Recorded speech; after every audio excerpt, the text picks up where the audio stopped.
The Premier League season starts this week. So, you know what that means. We are back with our Premier League predictions. I think this season is a really, really tricky one to predict. And obviously, the transfer window is still open for another few weeks.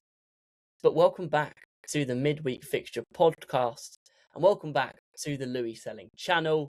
I am joined by sports journalist, the Brighton-based women's reporter, writer, Man City expert and WSL expert, Annabel Bassett. Everyone on this channel knows who Annabel is. So how are you today? Yeah, I'm good, Louis. It feels like a while since I've been on the podcast. Obviously had the nice summer off, just been relaxing, although I think the World Cup sort of took our attention for a while. So it's busy, heartbreak obviously with England, which I think we're used to, but still went quite far. And then, as you mentioned, with the Brighton base, writing women's articles and all the transfers that have been happening. So been busy with that over the summer. Hopefully one or two more players to come in the door for Brighton women. And as you mentioned, the Premier League seems to be coming up quite quickly. So I'm looking forward to that as well. Yeah, I mean, as you said, the World Cup has kind of taken our attention away from the Premier League and especially the transfer window while it was on. A few big moves were made during that, I have to say. But I don't think until now people will really understand what has happened in the transfer window. Big sales, big signings. So, without further ado, let's get into it. Can we expect some crazy predictions? I think so. Yeah. So, let's just start at the bottom of the league. This was really tricky as I really didn't want to go with the three that come up, but Yeah. I really don't know. In 20th, I have gone with Hull. They've made some good signings. Oscar Zambrano, I don't know too much about him, but he looks pretty decent. Matt Target, I like. He's older, but he's got that experience. Hidemasa Morita, played for Sporting, Japanese, very good signing. Elliot Stroud, I don't know much about him. Jack Butland is injured, but good experience. The big one for me is Lucas Gorner-Dwath. £4 million is actually insane. It wasn't that long ago that he was being linked with a massive Premier League move, so a big pickup there. Joe Gelhardt, okay backup striker option. Jens Herto Dow was fantastic for Tromso. He's one that I really like. Links the attack and the midfield and the defence really, really well. That is a big loss for Tromso and a big, big signing for the Tigers. Lucas Harrington, another big one for me. Young centre-back, did very well at the World Cup for Australia. And if he lives up to his potential, he will be outstanding this season. And even if Hull do go down, which I think they do, they will sell him for a huge profit. Konstantinos Zalakis, very good goalkeeper. And then Noble Mendy, one of their biggest signings. Defender. They have strengthened. It's good signings. I like their squad, but it just isn't enough for me. I looked through their key players, and the only one that really jumped out was Ollie McBurney. Apart from that, I really don't know. I just don't think they have enough to stay up. I think they'll compete, and it'll be closer than it has been for 20th in recent seasons. But unfortunately, Hull are going down. Yeah, I think the same. I think it's a great success story though until this point. I think no one really expected much from Hull. Let's say last season, obviously prior to that they'd faced almost relegation to League One, and then I think that was only by goal difference that they managed to stay up. Then entered the 25-26 season, which was obviously last season under a transfer embargo. Then just about managed to get to the playoffs and obviously scored that. I think it was a stoppage time winner, wasn't it, in the playoff final to get through to the Premier League. So their story is one that's inspirational. But as you mentioned, then coming into the Premier League, I don't like to predict the teams that have just been promoted to go back down. But with Hull, it does seem like it's going to be really difficult. I mean, they conceded 66 goals last season in the Championship, which was, I think, the fourth worst defensive record that the Championship has ever seen. And when you're thinking about then that jump into the Premier League, you'd imagine they're only going to struggle more against even more prolific oppositions and sort of forward lines. But as you mentioned, they have sort of strengthened defensively. I mean, they've brought in several players. We talked about that goalkeeper from Olympiacos, Konstantinos. can't pronounce his name, Tzolakis, I think, for a club record fee. So that shows obviously they wanted to go out and get someone who's won trophies while he was with Olympiacos, won the Conference League, which is obviously something I'm sure we'll come on to at Brighton that they're pursuing, won the Championship and a Cup, and has also played in the Champions League. So he's got that experience. And as we mentioned, the centre-back and left-back in Noble Mendy, he's someone who gives that versatility. I think he was on another club record fee. So it seems like Hull are constantly spending that money that they have to spend to try and stay in the league and bring in that quality. And you mentioned Elliot Stroud as well, who's a wing back. So again, it looks like they're looking at those fullbacks and those centre back options. And Elliot Stroud, he did play for Sweden as well in I think it was all 4 of their games at the World Cup. So someone who's obviously been on the international stage, and you see that in all the top Premier League teams. They've got international players all over the place. So it's nice that Hull are managing to recruit those. And I think they managed as well to hold on to a player that they had on loan, I believe it was. Joe Geldhart has completed his official move. So that's a permanent one after scoring 15 goals last season. So that's quite a good return for him. Obviously, Championship to Premier League is another level, but at least they're sort of tying down some attackers as well. And as you mentioned, Ollie McBurney. And I think one quote he said is, Hull are always a very unpredictable side. And I think in the Premier League, the only exciting, or one of the key exciting things about Hull, we don't know what exactly to expect, but they've certainly got the heart, because they showed that to defy the odds last season, let's say. Yeah, I think the heart thing is going to be their biggest thing this season.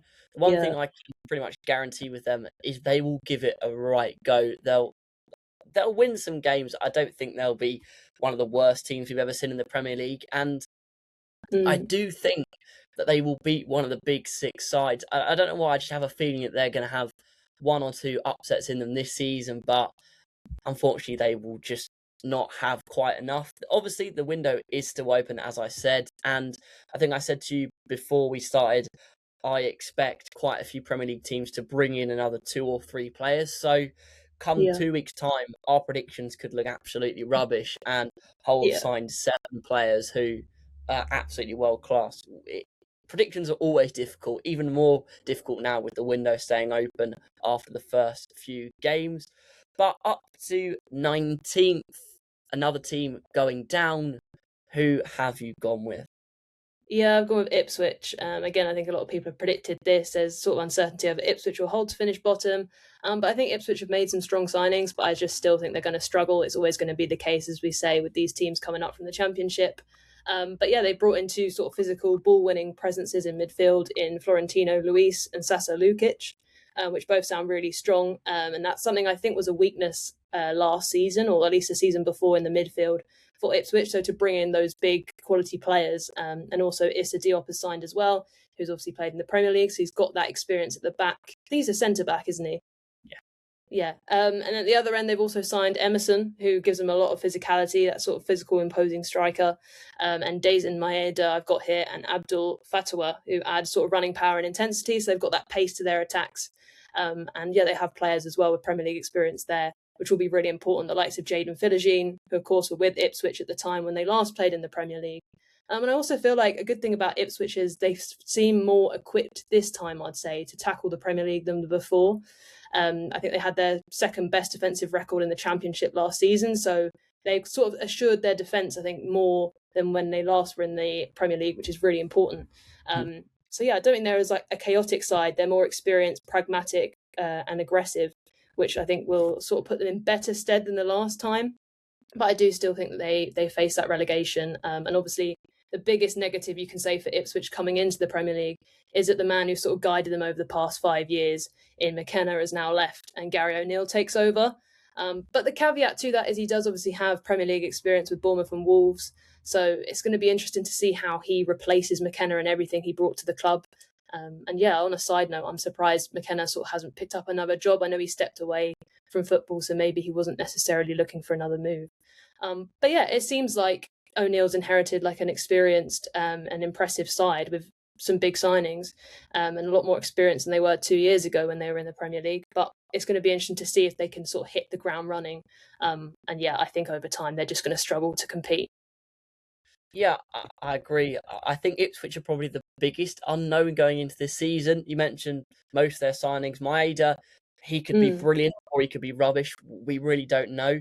They've signed Kjell Sherpen in goal, who was at Brighton, played for USG. He's like 6'8", 6'9". Oh massive goalkeeper. He's a good shot stopper, very good aerially, of course, but with his feet, not the best. The wingers, Fatawu, really good signing there. You didn't mention their most recent signing, though. Julio and Ciso So, back yes. at Ipswich.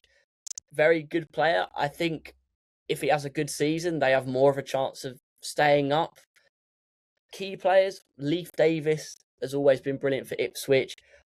Chidozie Ogbene, I like him. I think he's a good winger. Sindre Wale Egerly, I think that's how you say it. I don't know how much he's going to play.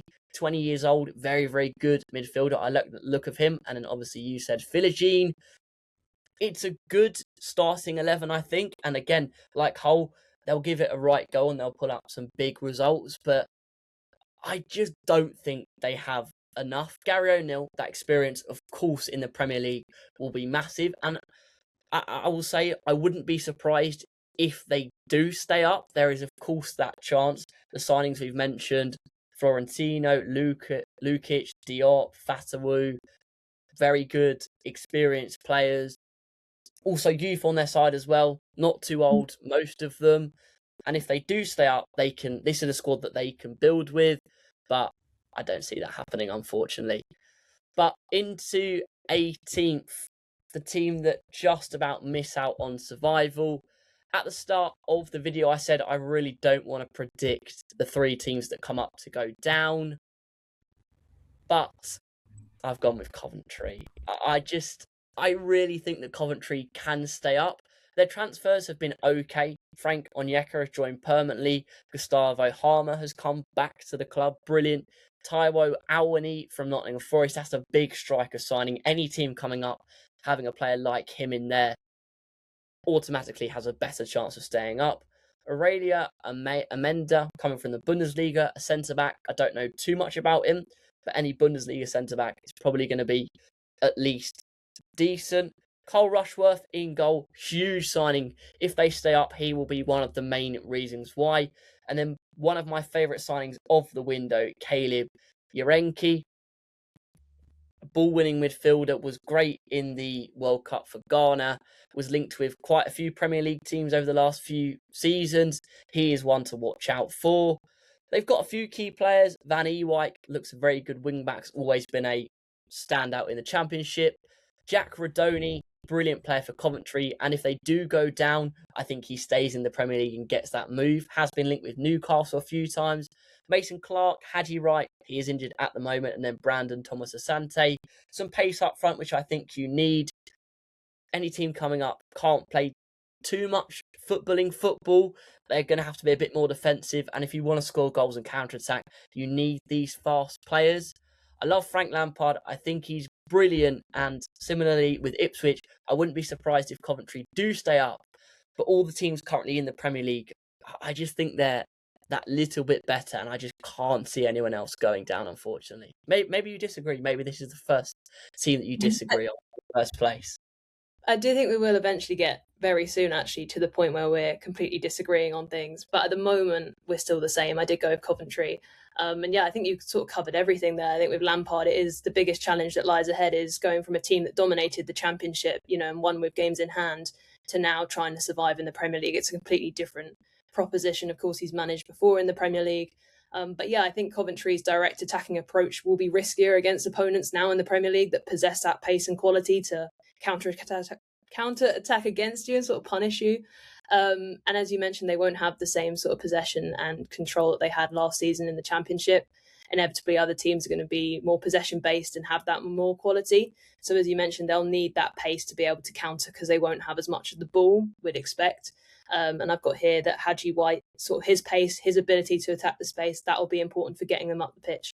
And then the main thing as well is they just need to be able to supply their striker. So whether that's Ellis Sims or, as you mentioned, Taiwo Awoniyi, who of course has also played in the Premier League with Forest. I think he only had 4 goals though last season from 17 appearances. It's going to be interesting to see how much of an impact he can make in the Coventry side. But yeah, I think they just don't have enough quality to survive and they'll finish 18th. Yeah, I mean, I think Coventry and Ipswich especially have had very underrated windows for teams coming up. Yeah. And I think they both will bring in a little bit more. So I wouldn't, as I said, I wouldn't be surprised if Coventry Mm. comfortably finish in like 15th. But as it stands, I just can't. There's Yeah. nobody else in this league that I can confidently say will go down. Other people, I think, disagree. There are a few London teams in particular that people aren't too confident in. But when you look at their squads, they're just too good to be going down. But Yeah. into 17th, just about surviving, who have you gone with? I've gone with Fulham. I think this is quite controversial because I know that some people have sort of gone with Fulham slightly higher and think that it's quite harsh for me to just put them above relegation. But I do think it's a sort of gamble that the way they're moving in terms of their signings. It seems like a lot of a younger side. Obviously, I'm sure we'll mention Gonzalo Garcia, who was someone I believe Brighton were pursuing last season, was it? Sort of during Yeah, that Club World Cup time where he was Madrid's main striker and scored, I believe he scored quite a few goals, or at least he's standing out for the side, and he signed for 34 million to Fulham. So that's quite a pricey signing for them. Someone they're investing in for the future, and has obviously played under their new manager Arbeloa before, and obviously they've also brought in another youngster in Cesar Palacios, I think is how you say it. He's an attacking midfielder, a lot more of a cheaper fee, but again, someone who they're hoping can deliver, I imagine. And brought in Shay Charles from Southampton, who's a defensive midfielder. So they're shoring up that midfield. Brought in a striker as well from Bayern Munich. Again, I believe he's quite young, Johanna Kusi Asare. So yeah, it's just interesting the way they're moving to a more younger side, which I imagine is what Arbeloa prefers. And yeah, I've got a stat here about Garcia, just a little bit more information on sort of how he's doing because he is very young, I believe. 13 goals in 51 senior appearances for Madrid, so an interesting return. And with Palacios, he only had 7 senior appearances. So again, as I say, quite a gamble. I think their most practical signing I've mentioned already there was Shay Charles from Southampton. He's a Northern Ireland international, and I think will bring that experience that they need. And he's replacing Sasha Lukic, who of course went to Ipswich, which we previously mentioned.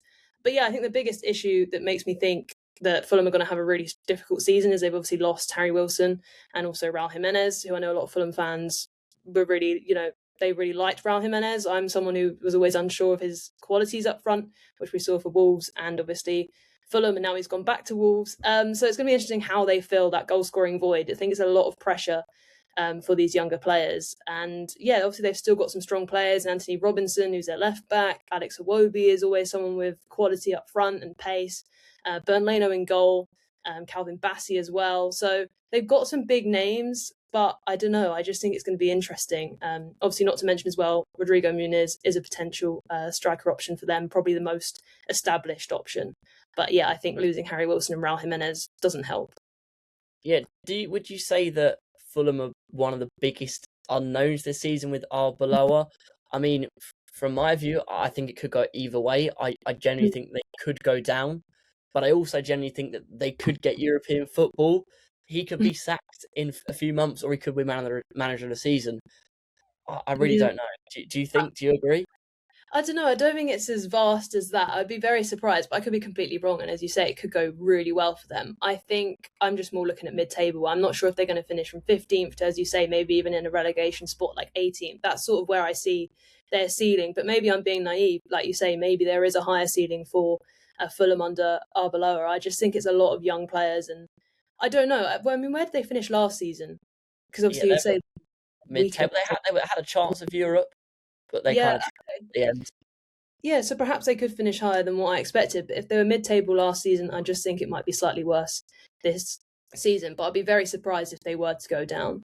Yeah, I don't think you're alone in what you think. I know a few people, I've seen a few people that have actually put them 18th to go down, which wouldn't be a shock, but we will get on to my thoughts on Fulham a bit later in the video. My 17th may surprise you. I have gone with one of last season's promoted clubs. I've gone with Sunderland. Oh wow! They have Europa League football. I think they will focus on that. And as it stands, they have done absolutely nothing in the transfer window. They've brought in Thomas Munir, experienced option at fullback. It's a good signing. They are about to bring in Dayan Matali, another good young player, fullback, expensive, and there's another player they're negotiating with. But the squad isn't that deep. And yes, okay, they finished 7th last season, but their football at times wasn't great. The start of the season was huge for them. They started really well, dropped off a bit, and yeah, I don't know, they just didn't impress me towards the end of last season. They did get Europe over the line, which is why I think they will stay up. I don't think they'll be in too much danger, which is crazy to say in 17th. They'll be in and around it. I think the biggest thing for them was keeping their squad. Robin Roos, Dan Ballard, Omar Alderat, Nordi Mukwele, Habib Diarra, Noah Siddiqui, Enzo Lefebvre, Brian Brovey, and of course Granit Xhaka, who looked like he was going to Chelsea. So keeping that core group of players together, very, very good. But I've seen how European football, especially Europa League, affects teams. Brighton, Palace, even with the Conference League, this squad isn't very deep, and I do think they're going to struggle. And if they do focus on Europe, they'll struggle even more. But I wouldn't blame them for focusing on Europe. But Sunderland, 17th. Wow. Yeah, we'll see where I put Sunderland later, but they certainly are one of the teams I think are the most hard to call. I've seen a lot of people say they're going to excel, like despite the fact, as you mentioned, that they've got Europa League football. But I don't know. I just think it's going to be really difficult for them to manage both. But I'll sort of leave it there so we can discuss Sunderland a bit later. But into 16th, another team with Europa League football who aren't going to do great in the league, but I think they'll do well in Europe. New manager, have lost one big player in particularly. I've gone with Crystal Palace. In terms of transfers in, Tomiyasu, good experienced option if he can stay fit. That's the big thing. Oscar Mingueza, another good fullback option. Dwight McNeil, that's a weird one, the swap deal with Brennan Johnson. I think he suits Palace more than Brennan Johnson, but I don't think he's that good. But the main signing for me is Anand Kahali. I don't know how you say his name, I can't pronounce it, from USG. Looks a really good prospect. For a wing-back, has an insane goal catalogue.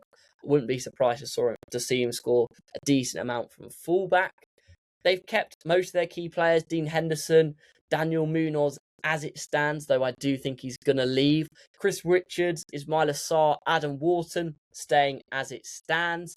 The only big loss is Maxence Lacroix. Losing one of your main centre-backs is an issue, but with Camvo, Rayad and Richards, I think they'll be fine at the back. The new manager, Sage, I'm not sure too much on him, but I don't see Palace having a memorable Premier League season. And a lot of people have got Crystal Palace going down in 18th as well, which I think is interesting, but I think they have more than enough to stay up. Yeah, I don't expect them to go down, but I've put them in 16th as well. I just think it's going to be a struggle, as you mentioned, with them playing Europa League football. And also, I mean, it's interesting the way that they're sort of recruiting. You mentioned Dwight McNeil. It's like a sideways step. I'd see that. Like you mentioned, he's an interesting player. I don't think much better than Brennan Johnson.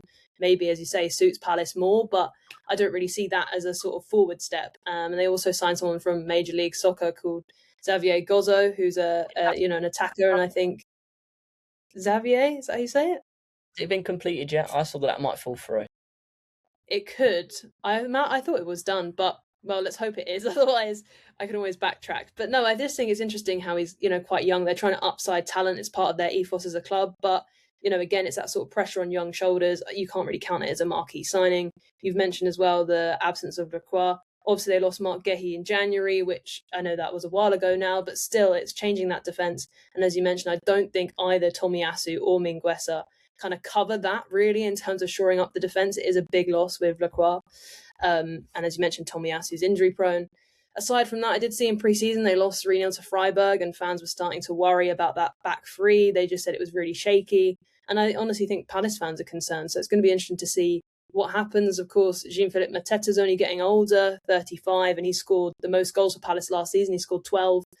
Just behind him was Ismail Assar, who was a player of the season for Palace, and he's been linked with Manchester United, I believe, quite a lot, and Fenerbahce. So again, as we say, it's at this time of recording, he's still there, which will be vital for them.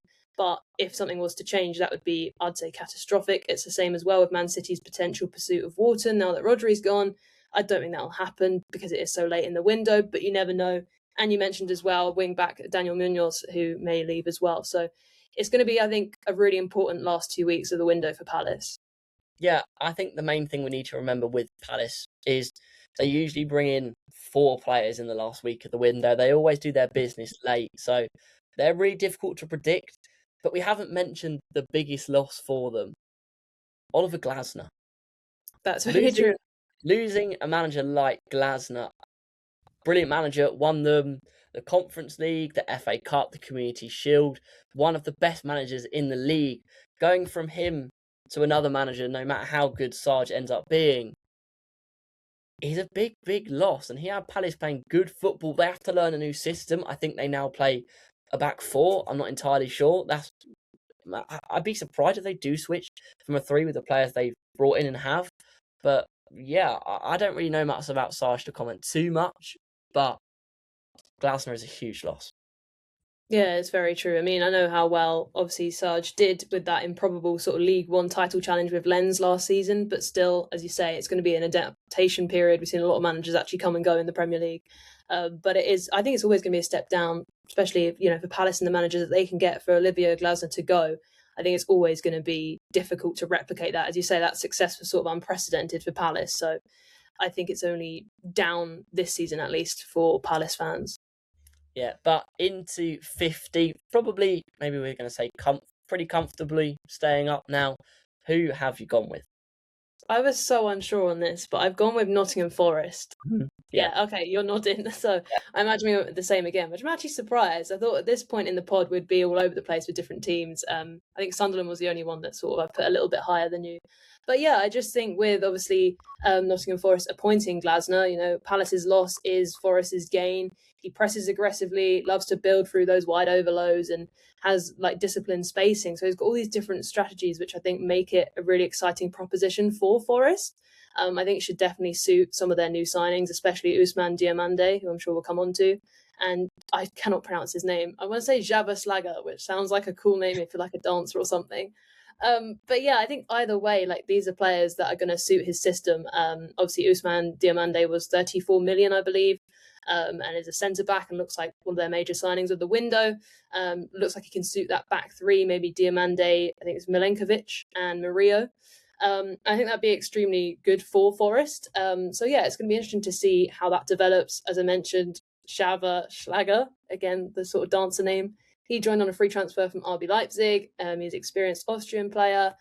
So yeah, I think it's going to be interesting to see his ball winning abilities. So they're strengthening up, but obviously the biggest omission, I think, in their team now, which leaves me thinking Forest are just about going to survive, is obviously Elliot Anderson to Manchester City for that £116 million fee. It's a lot of money, but it is so hard to, to replace and reinvest someone like him. He was so integral to the way that they played.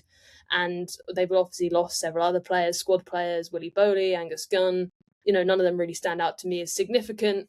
As I mentioned, I think Anderson was so important for his ball carrying abilities and everything that they sort of had adapted to under Pereira. It's now going to be a change. So again, if we're mentioning the adaptation period for Palace, it's going to be the exact same for Forest.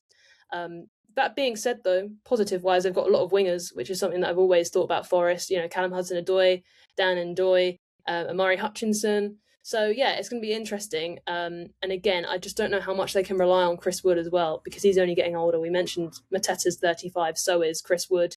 He had a chronic knee problem, I believe, as well, but he got the most goals for Forest last season with 20. So yeah, I don't know. It's going to be interesting to see how things develop. But Dan Ndoye looked like he had a good World Cup for Switzerland. And they're looking, I believe, to sign Liam Delap in the last few weeks. That's something that obviously Forest are pursuing. I believe Everton potentially are pursuing Liam Delap as well. So yeah, it's interesting. But I don't know what you think about Forest, because I believe you put them 16th too, or 15th rather. Put them in 15th. I'd be surprised if they don't bring a striker in. You mentioned Diomande, big signing for them, was immense for Sporting. Glasner wanted him at Palace. But I just look at their squad and nothing really jumps out to me. They have solid players. Neco Williams, Murillo, Aina, Gibbs White, top player, and then Igor Jesus up front. It just it doesn't excite me really. And as other people have said, there is Glasner against Marinakis. That could end pretty badly if they lock horns at points, which I think they might. I don't think it'll be as drastic and crazy as people say it's going to be, but I don't know. Forest just don't excite me. I think they'll have a forgettable season. It won't be disastrous. It won't be good, but they'll be comfortably in 15th and they won't be in danger. That's as much as I can say about them, really. Yeah, I think that's a fair point. I think it's only the Glasner effect though that I think is going to be interesting because I do think he is such a top manager. Like putting them 15th seems, odd to me. But also, as you mentioned, the sheer fact that they don't really have players that stand out is why I guess they're lower than what we expect maybe from what Glasner's delivered with Palace. Yeah, I mean, we're kind of contradicting ourselves from what we said about Glasner Palace and now Forest Glasner. But that Yeah. Palace team was miles better than this Forest team is at the Mm, moment. Sarr, Lacroix, true. Munoz, Wharton, Kamada. It was Yeah. a really, really good team. And Glasner got it overperforming for sure, but it was still a top team. But into 14th, another team who I think are going to struggle with balancing Europe and the Premier League. I have gone with Bournemouth. They're a good team for sure. Marco Rosa, very, very attacking. If we look at their pre-season results, they've won 10-1, Yeah. 4-1, scored so many goals. The only major transfer they out for me is Marcus Senesi, but they've replaced him with Antonio Silva, who is a big, big signing, very, very good centre back from Benfica. Brought in Alvaro Rodriguez, a striker. I don't know too much about him, but he's Bournemouth. He'll probably score like 50 goals. They just always get it right. Juan Luis Sanchez, a good signing at fullback as well. And as it stands, they have kept Alex Scott, they have kept Rayan, and they have kept Junior Krupi, though he is out for quite a while with his injury. But I just think I look at this Bournemouth team relatively similar to I saw Brighton when we were in the Europa League. I think they'll struggle to balance Europe, the Premier League, the FA Cup, the Carabao Cup. But I can see them again prioritising Europe, which most of these teams will, and going quite far in it. If Bournemouth win the Europa League, I don't think many would be shocked, but that will majorly impact their Premier League season. I expect them to score a lot, but I also expect them to concede quite a few, which is why they're 14th. Yeah, I think your reasons all make sense. As I say, I think I'm sort of blinded when we come on to Bournemouth by that quality that they have. As you mentioned, sort of perhaps if they were to prioritise Europa, not that you can because Premier League is week in, week out. But yeah, that may see them fall lower down. But we'll see where I put the Cherries later. But for 14th, I actually put Sunderland. So I believe you had them in 17th or 16th. 17th. 17th, and I put them in 14th. I was honestly so unsure. Sort of had them higher and then lower and was sort of moving them about in my mind. But obviously they finished 7th last season. We've already discussed under Regis Labrie how impressive that was. And obviously one of the biggest factors I think last season was AFCON. I mean, they had so many players out during part of the season, 6 players. So that was more than any other team, and that was throughout December and January. So I'm just thinking this time around, maybe not having that. Well, not having that will certainly help. It's not a maybe, but competing in Europa League, it's an extra 8 games minimum. So it is hard to sort of balance those two things. I think we already mentioned that they haven't signed too many players. Thomas Meunier, or however you say his surname, definitely not Meunier, has signed as a right back who's 34. So nice to see that experience coming in. Used to play for PSG and Dortmund before most recently Lille. So that's interesting that he's got that experience at the top level. As you mentioned, they've kept hold of Granit Xhaka, who was so impressive for them. Robin Roofs as well in goal, Dan Ballard. We talk about lots of different players they've managed to retain, so that's important. Wilson Isidore is someone I really enjoy watching, and as we mentioned, Brian Brobby as well as that sort of physical presence as a striker. So, yeah, I think for me it was hard to call, but I've gone slightly higher than where you put them. My only question is sort of who they rely on for goals, because I was looking at their goal scoring tallies from last season, and I was surprised to see that Brobby got the most with 7, and then Isidore had 6. If you're sort of having to compete on 2 fronts, at least, with the cups as well. I don't know how they sort of do that. I was expecting someone to maybe be in double figures, but obviously they managed to come 7th with those goal scoring tallies last season. So maybe my point is null and void, but that was my only concern. Yeah, I agree with you. I think if you look at the players they have, as I said, very, very good team. But it's just the depth that concerns me. It's not there. They're going to bring in players. They're obviously going to bring in players. But at the moment, they're just, I don't know. They're not going to go down, but I Yeah. don't know. I wouldn't be surprised to see them finish this high. It just depends. We can never predict injury, suspensions, and so on. But if they do get injuries, that squad is very thin. And Yeah, as Brighton saw in the Europa League, we had a very thin squad and it majorly impacted us. that's a good But point. into 13th now, who have you gone with that higher mid-table now? Yeah, again, I'm gonna keep saying it. I'm so unsure on this one. I put Newcastle. Okay, interesting. Yeah, they finished 12th last season. Obviously, now Eddie Howe has left. I think that was by mutual agreement.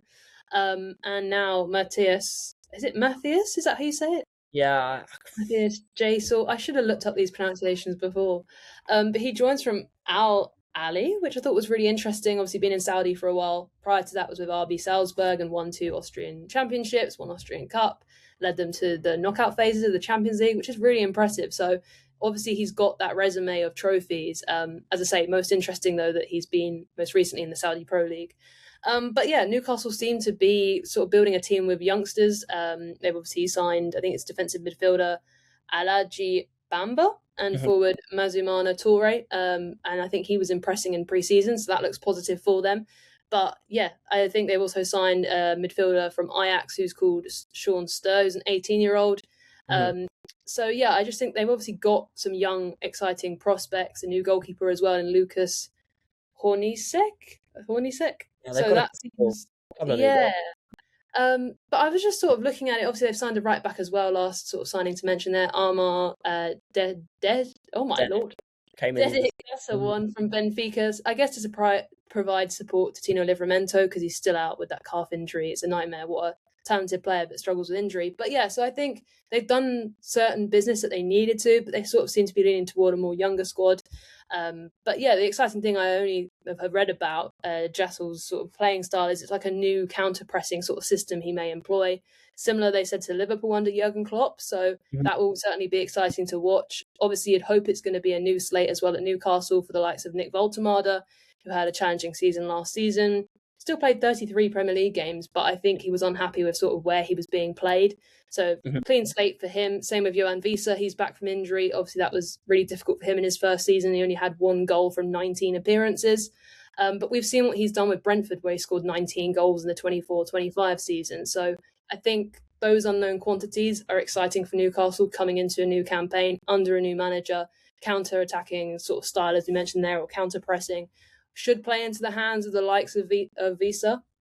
But I think the biggest thing of why I've put them so low and why I think they're going to be sort of where they were last season, if not a bit lower, is because they've lost some massive players. I mean, Sandro Tonali, Bruno Guimaraes, Anthony Gordon. I mean, I don't know how I haven't mentioned it yet. But yeah, obviously all of them moving on. Tonali to Tottenham, Bruno Guimaraes obviously to Arsenal, and then Anthony Gordon to Barcelona. So I just don't know how you place that quality, and it doesn't seem like they have, especially with that younger player approach rather than these experienced, consistent deliverers. I don't know. But yeah, it's interesting. And Bruno Guimaraes was Newcastle's top goal scorer last season, which is interesting as well. Yeah, I mean, the only thing I will say about this new manager is when he has gone, he has won. But Okay. we will get onto my thoughts on Newcastle a fair Yeah, bit in this video. Yeah. I mean, you're not alone in what you said about Newcastle. A lot of people have said that, but we'll see what I think in a bit. But in me, for 13th, is a team that completely threw away Europe last season. I like their manager, but I think his time is coming to an end very, very quickly. I've gone with Everton. Oh, wow. They've made a couple of good signings. Christian Norgard, I like, good experience, was good for Arsenal last year, but he's injured. Hayden Hackney, big signing, I think would be very, very good. But apparently I read just before we started that Moyes said that he's nowhere near ready for the Premier League, which is just insane. Tyreek George was pretty good last season. Merlin Roll was okay last season. And then Brennan Johnson. I think he suits Everton more than he did Palace, but I just don't rate him at all. They've lost Seamus Coleman. That's a big loss in terms of leadership and experience. Idrissa Gueye, the same. Dwight McNeil, it's not really that big of a loss. And then Jack Grealish, that he could still go back, but they haven't got him. I think their key players, Jordan Pickford, Kiernan Dewsbury-Hall, James Garner, and Iliman Ndiaye, looks to be staying at the moment. But that squad just doesn't look too great to me. They've got nobody up front. Beto, Barry, just aren't scoring the goals. I know they scored against Newcastle in pre-season, but it's a team that just needs a complete reset, in my opinion. And I wouldn't be surprised to see David Moyes gone sooner rather than later. But they'll be comfortably mid-table. I just don't think that they're going to be that good this season. Yeah, no, it's interesting. Everton were another sort of an anomaly, and I think I've sort of taken a gamble on them. Definitely a striker they need to try and bring in. I know they're looking at Liam Delap, but yeah, I'll let you know where I put Everton a bit later. I think they're significantly higher than where we are now, which is 13th in the table. Into 12th, I will start here. I've gone with a team who you didn't predict. I've gone with Fulham. Oh, wow. As I said, a big unknown. They could either be brilliant, they could either be rubbish. But what I'm banking on here is a player who I absolutely love, and I think he's going to score at least 15 this season. Gonzalo Garcia. And for me, the whole season depends on him, really. If he's good, they'll be great. If he's rubbish, they'll go down. Other incomings you've mentioned, Kusi Asari, they brought him in permanently, didn't really play too much last season. Palacios, good signing, and Shay Charles, big signing. They've lost a few. Chukwueze hasn't signed permanently. Jimenez, Harry Wilson, a big loss. Issa Diop, Sasa Lukic, they've lost some experience and solid players there. Arbeloa, I'm going to gamble a bit here. I think he's going to be pretty good. If they are in trouble halfway through the season, that's where we'll see what he's really made of, as he's only really managed Real Madrid.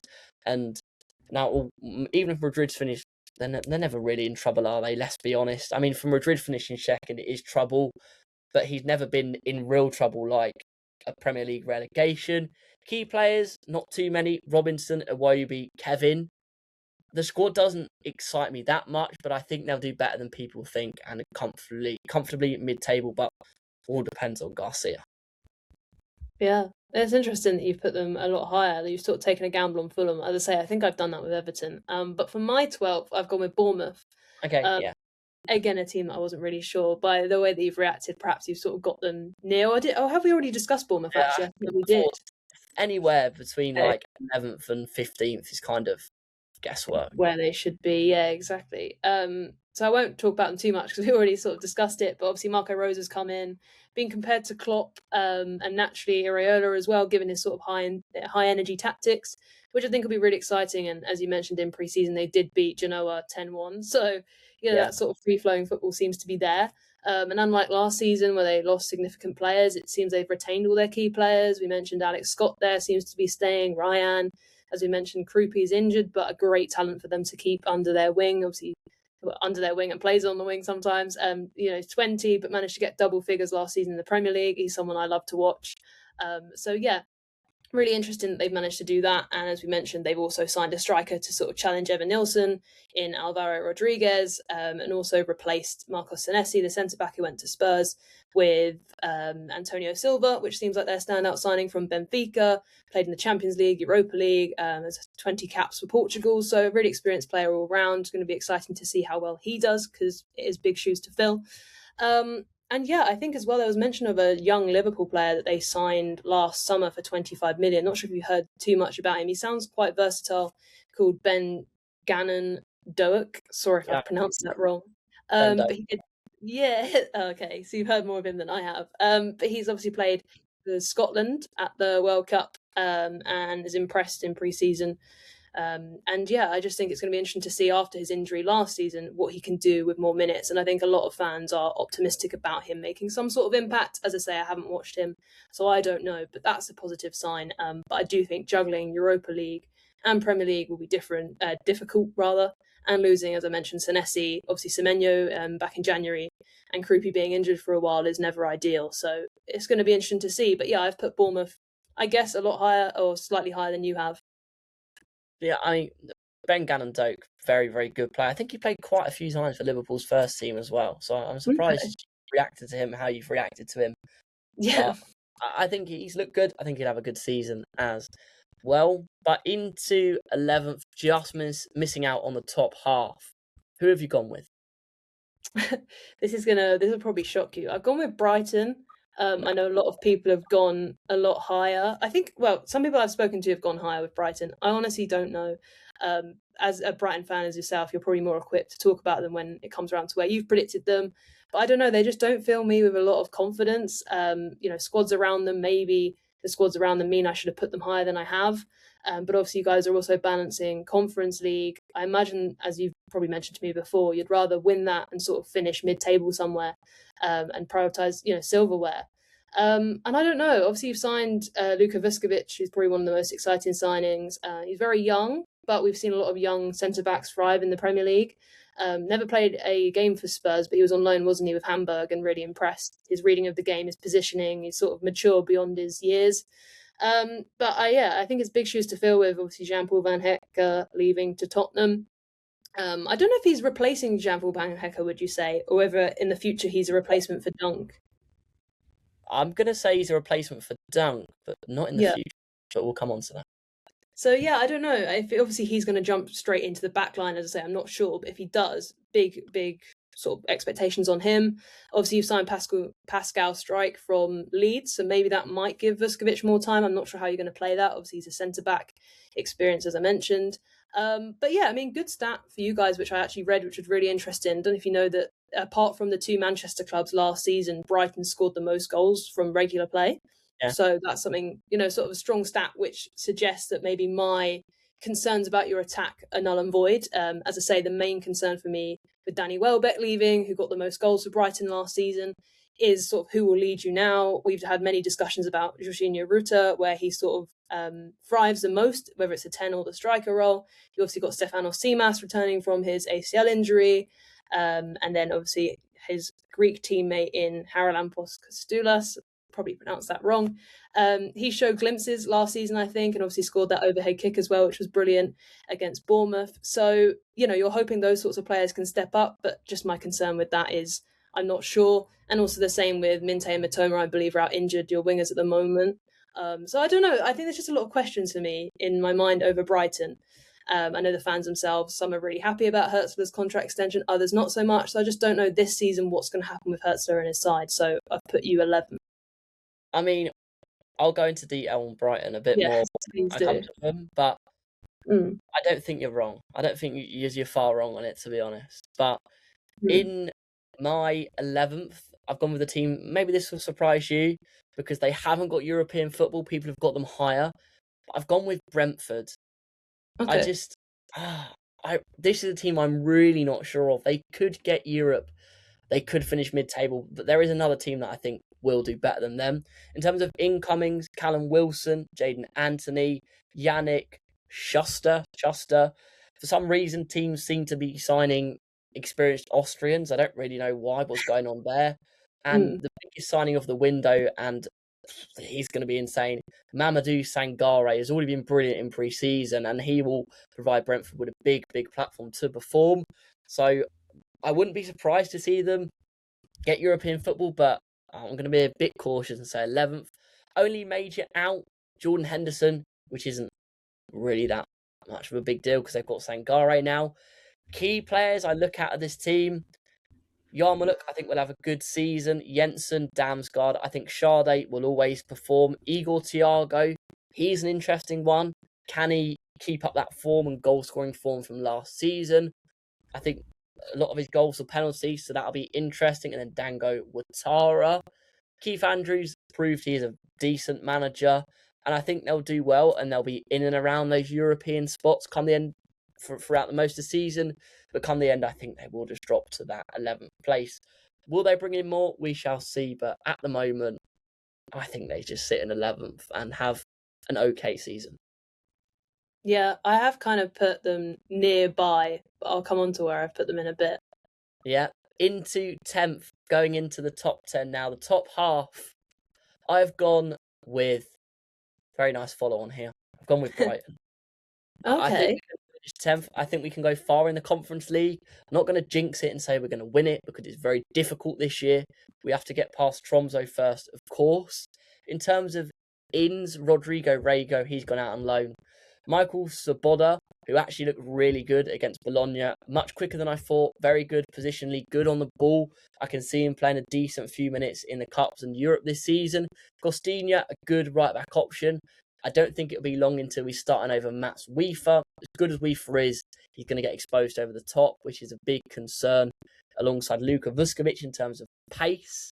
Vuskovic, obviously the biggest signing, but I'll talk about our centre-backs a bit more in a minute. Pascal Struijk, another one.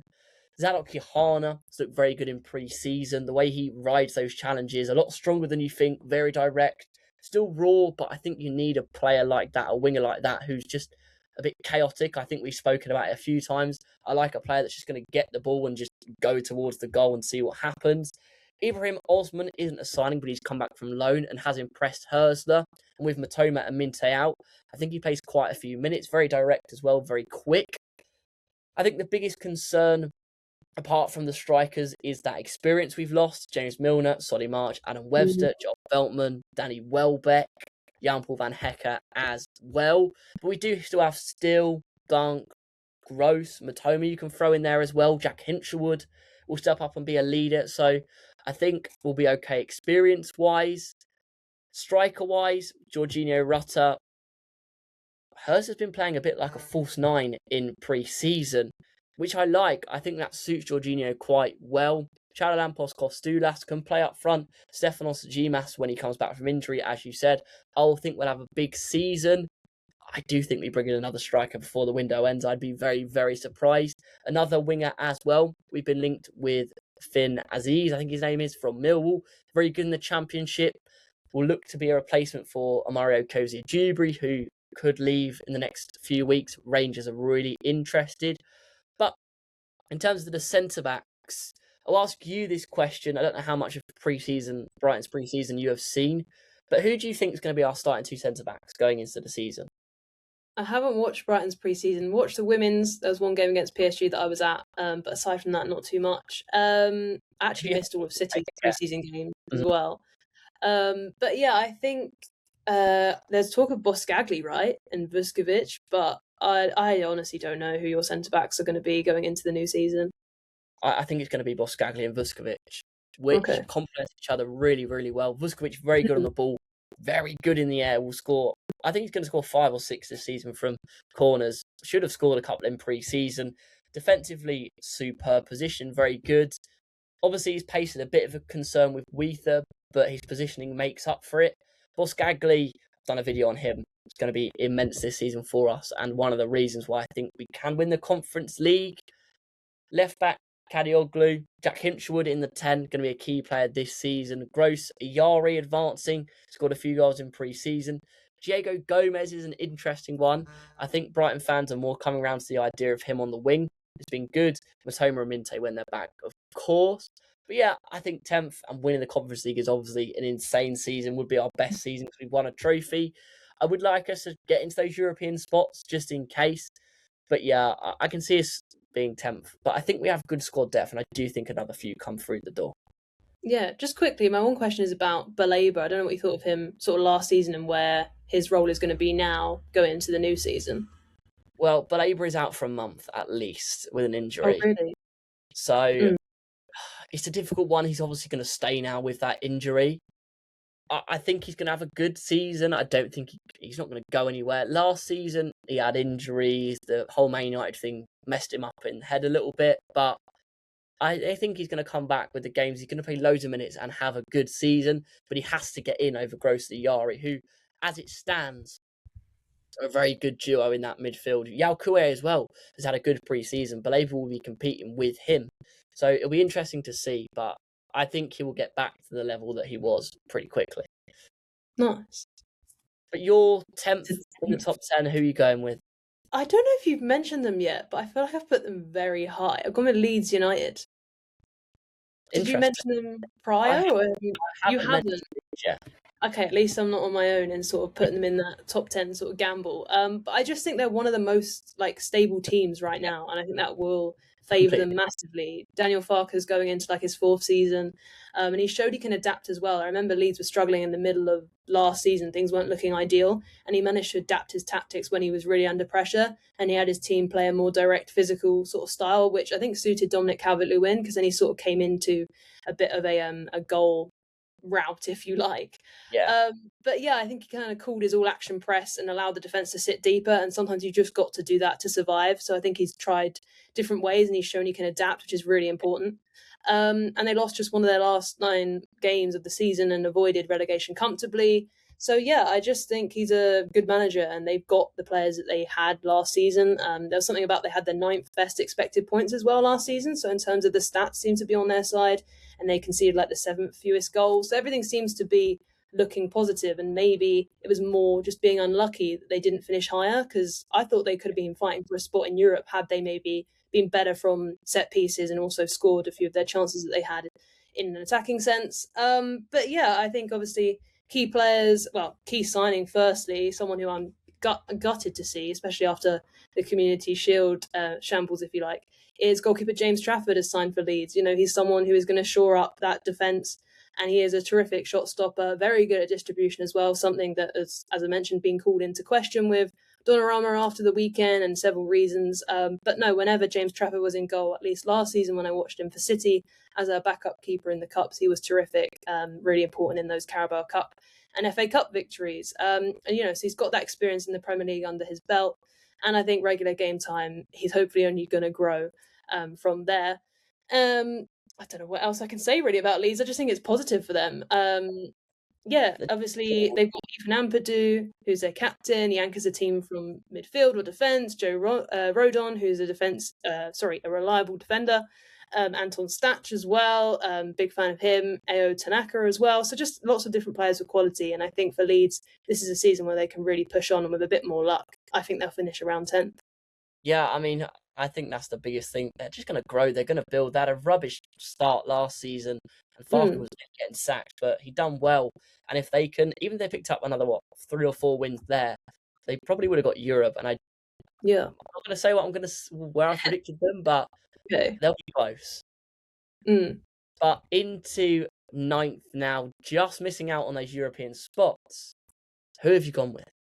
I've gone with Brentford. I don't know where you said they'd be. I think you said like. Okay, I was going to say you said 12th. So, close. Pretty close. Yeah. But yeah, it's a bit killer for them because again, it's just missing out on Europe, and they did the exact same last season under Keith Andrews, just fell short. But yeah, they always tend to find a way. That's why I've put them quite high. I mean, they lost Visen and Buemo, but then still managed to finish just outside a European spot. So I don't know what it is about Brentford, but it's impressive. And as you mentioned, the loss of Jordan Henderson will be felt more off pitch than on pitch, I feel, though he did start 22 matches last season. So I was shocked when I saw that stat. He did actually play more than I thought. As you mentioned, they've managed to replace him. And my only big question that I wrote down was about Igor Thiago, like you mentioned. Can he do what he did last season? He did enough, to win a World Cup selection place for Brazil. But yeah, I don't know. I mean, when Brentford needed him most in the last 6 games, he didn't score, and that was when they were really pushing for Europe. But they've signed obviously Callum Wilson, I think, on a free, so he's another option for them as well. But yeah, the biggest thing I think of why I put them so high is obviously their signing of Mamadou Sangare. Very young, I think he's 20. Yeah, he's replacing Jordan Henderson in that midfield. I mean, it's a good stat. Only Elliot Anderson and Ezequiel Palacios from Bayer Leverkusen have averaged more possession regains than him. So that's very impressive with what he can offer. And yeah, that's about everything really that I mentioned. You've already mentioned Kevin Schade, Dango, Taro as their key players. So yeah, a lot rides on Sangare and Igor Thiago, but it's exciting, and I think Brentford will finish 9th. Yeah, I mean, Brentford are a team who, if they get Europe, I wouldn't be surprised. But there's a couple of teams that I think are just better. But my 9th, just missing out on Europe, you'll be happy with this, but I think you'll be surprised. I've gone with Man United. Oh, I thought you were going to say Man City then. I really don't know with them. They've brought in Carl Darlow for the homegrown quote. Yuri Tielemans, a good signing. Andre Santos, a good signing. Marcus Rashford coming back as well. They've lost Casemiro, but have replaced him. Champions League, they'll struggle with, I think, all these games. and their midfield is just not athletic enough for me. They haven't brought in that athletic player that they need. Santos is, but is he going to start? Probably not. I think Mainu plays a lot of minutes this season. This will really show how good he actually is. Bruno Fernandes is Bruno Fernandes. Brian Mbeumo, Mateus Cunha, Amad Diallo, all top players. And Benjamin Sesko, I think, will have a good season when he's back from injury. But I just think they're going to struggle juggling these games, this many games. They're a good team, but I don't know. I don't think they're going to get Europe again. Yeah, I think it's really interesting. United are one on paper that a lot of people predict high, and again, you get swayed by that. I've definitely put them higher. I'm not hiding that because I think that's clear. We're getting into these last few places now. But yeah, interesting you put them outside those spots because it could happen. I think it's going to be interesting with Carrick this season. Now they've got more competitions to juggle for sure. Yeah, if they finish in the top 5 again, that wouldn't surprise me. This is the thing with them, but if they go far in the Champions League, I think they could drop off towards the end. I don't know. I could see them struggling with the games, but into 8th, and obviously depending on the FA Cup and all of that, getting that final European spot in the Conference League, I've gone with Leeds. I think Leeds are going to get Europe. I think they've had a good window. They brought in Trafford, as you said, fantastic keeper. I've mentioned it to you so many times. I think he should have been starting for Manchester City. Yeah. They brought in Harry Wilson, very good on a free. Only player they've lost is Pascal Struijk, but they've replaced him with Tarek Maharemovic. We're going to go Asian, but he will start. He'll be big for them alongside Yaka Vijol. You mentioned Joe Rodon. I think his minutes are going to be seriously impacted this season. I don't think he's going to start as much. Ampadu, Calvert-Lewin, Stack. I think James Justin is going to have a very, very good season. Nemetcha and Okafor. And I also think they might bring in another couple as well. But Leeds in 8th, you've heard it here. Leeds are going to get Conference League football next season. I like that. I've gone a bit rogue with mine as well. I don't know where you put them. And I said it really lies on if they get a striker. But I've gone with Everton. Okay, yeah. Yeah, I'm a bit... Leeds and Everton are those sort of ones. And Brentford as well. I feel like Brentford, I was sort of toying with swapping them and Everton around, putting Everton a bit lower. I won't talk too much about them because we've already discussed pretty much everything when you mentioned them earlier. But yeah, that Hayden Hackney is really interesting because obviously he's signed from Middlesbrough and you've said he's not, they've said he's not ready. I don't agree with that. He sounds like a great prospect for them. So interesting. As we mentioned, Brennan Johnson has joined... on a swap deal with Dwight McNeil. Yeah. I don't know. I think obviously they've got players like Kieran Dewsbury-Hall, brilliant player. Obviously Grealish is a miss, but Kieran Dewsbury-Hall is someone to keep and is really strong. James Garner as well, that versatile midfielder. Christian Norgard, as we mentioned, sort of that defensive option now. I think they've got obviously strong players, Iliman Ndiaye. So I'm looking forward to seeing what they can do. I think 8th is very ambitious. That's a big call from me just because of that striker situation with Beto and Barry. They're trying to get Liam Delap. But again, he only scored, I think it was 2 goals from 41 appearances last season in all competitions. So even though Chelsea have given him the green light to go and it will be better for him, will it be enough for Everton? That's my question. And also they need to replace Seamus Coleman, as you mentioned, a really key player, a big loss with that leadership, that quality at right back. I think they're interested in Daniel Munoz from Palace and also even Ben White. Some talk of Everton has been trying to get him. He seems like surplus to requirements at Arsenal, but I don't know what happens with Bournemouth in the end of the window, and I think that's so important for them to get it right. You think White's surplus to requirements, or apparently that's what they've said at Arsenal? That's what I've sort of heard, but he played in the Community Shield. I think he'll be important for them because he is versatile. He can play centre-back and right-back. I think he's an important option for Arsenal. But in terms of the Everton camp, obviously they'd like to get him, potentially. Yeah, the big thing for me is the striker, as you said.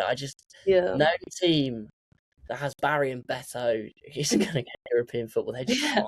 It depends who they bring in, but even Barry Beto just doesn't give me enough for them to get European football. But I guess we'll see. But into 7th, a Europa League spot. Who have you gone with? I've gone with Aston Villa. Okay. I think some people are obviously gone a bit higher. 6th, 7th seems to be sort of the general consensus. And as I say, I think I've been blinded by the likes of United and putting them a bit higher. But yeah, obviously they got Europa League football, I think, both ways because they finished They got Champions League football because they finished in the top four, finished fourth last season, very impressive under Unai Emery, and then also won the Europa League. So they got Champions League either way. So it was a great season. I think they've peaked, but I still think seventh is possible for them. Obviously, they've lost Morgan Rogers, Yuri Tielemans, Luca Digne, like three key players for Aston Villa, and obviously they could lose Ezri Konsa. I know Arsenal are sort of linked with him at the moment. And obviously, Champions League takes its toll with the league phase at least. I don't know how far Aston Villa will go in the Champions League. It's such a big step up.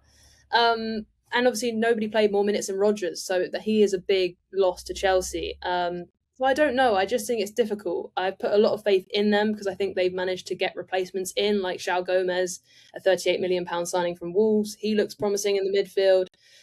He made the third highest number of tackles in the division last season. So that's a really strong stat for someone who's obviously trying to replace the players that Aston Villa have lost. Johan Manzambi is one of the most exciting young talents, attacking midfielder there that they've signed.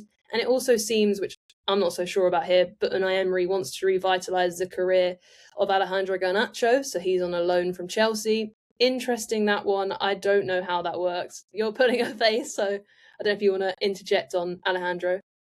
I will save my thoughts on Garnacho. Okay, nice. But yeah, interesting move there. I don't know. He could revitalise his career. I just don't like his attitude. That's just me.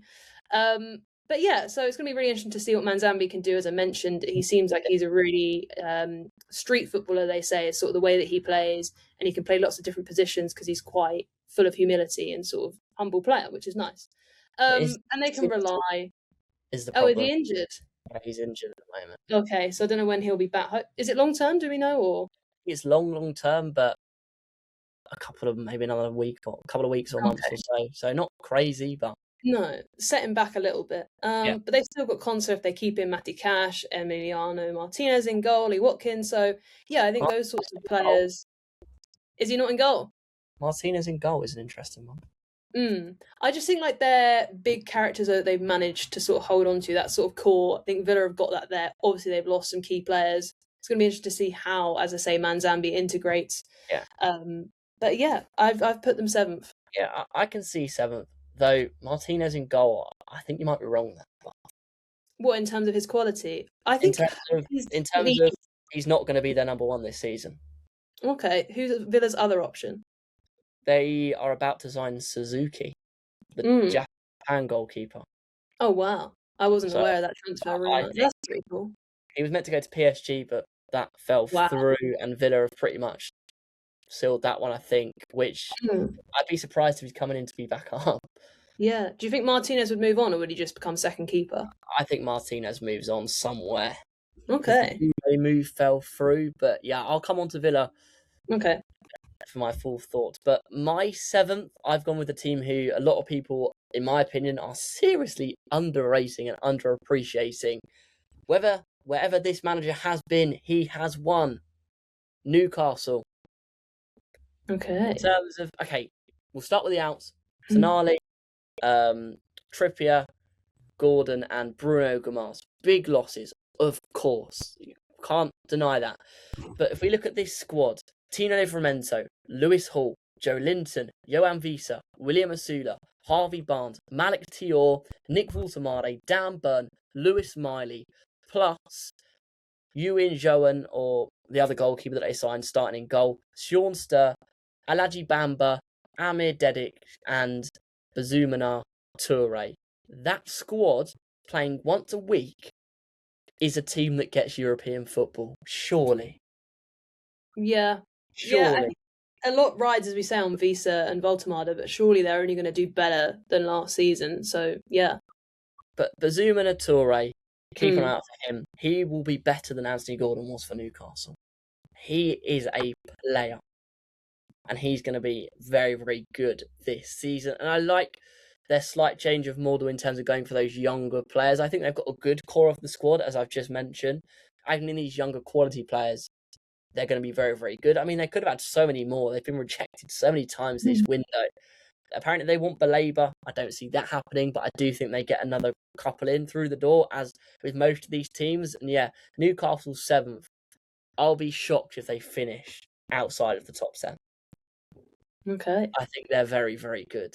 But into 6th, the final Europa League spot. A team who I think me and you have both gone back and forward on. I've gone with Liverpool. Oh, that surprised me. Incomings, Araujo, I think is a good signing. Victor Munoz, he's okay. Jeremy Jacquet, very good centre-back. And then I've put an asterisk here because it hasn't been done yet, but I think it will be Bradley Barcola. Yeah. They haven't replaced Andy Robertson really or Mohamed Salah. I think that's going to be huge. The quality, the leadership.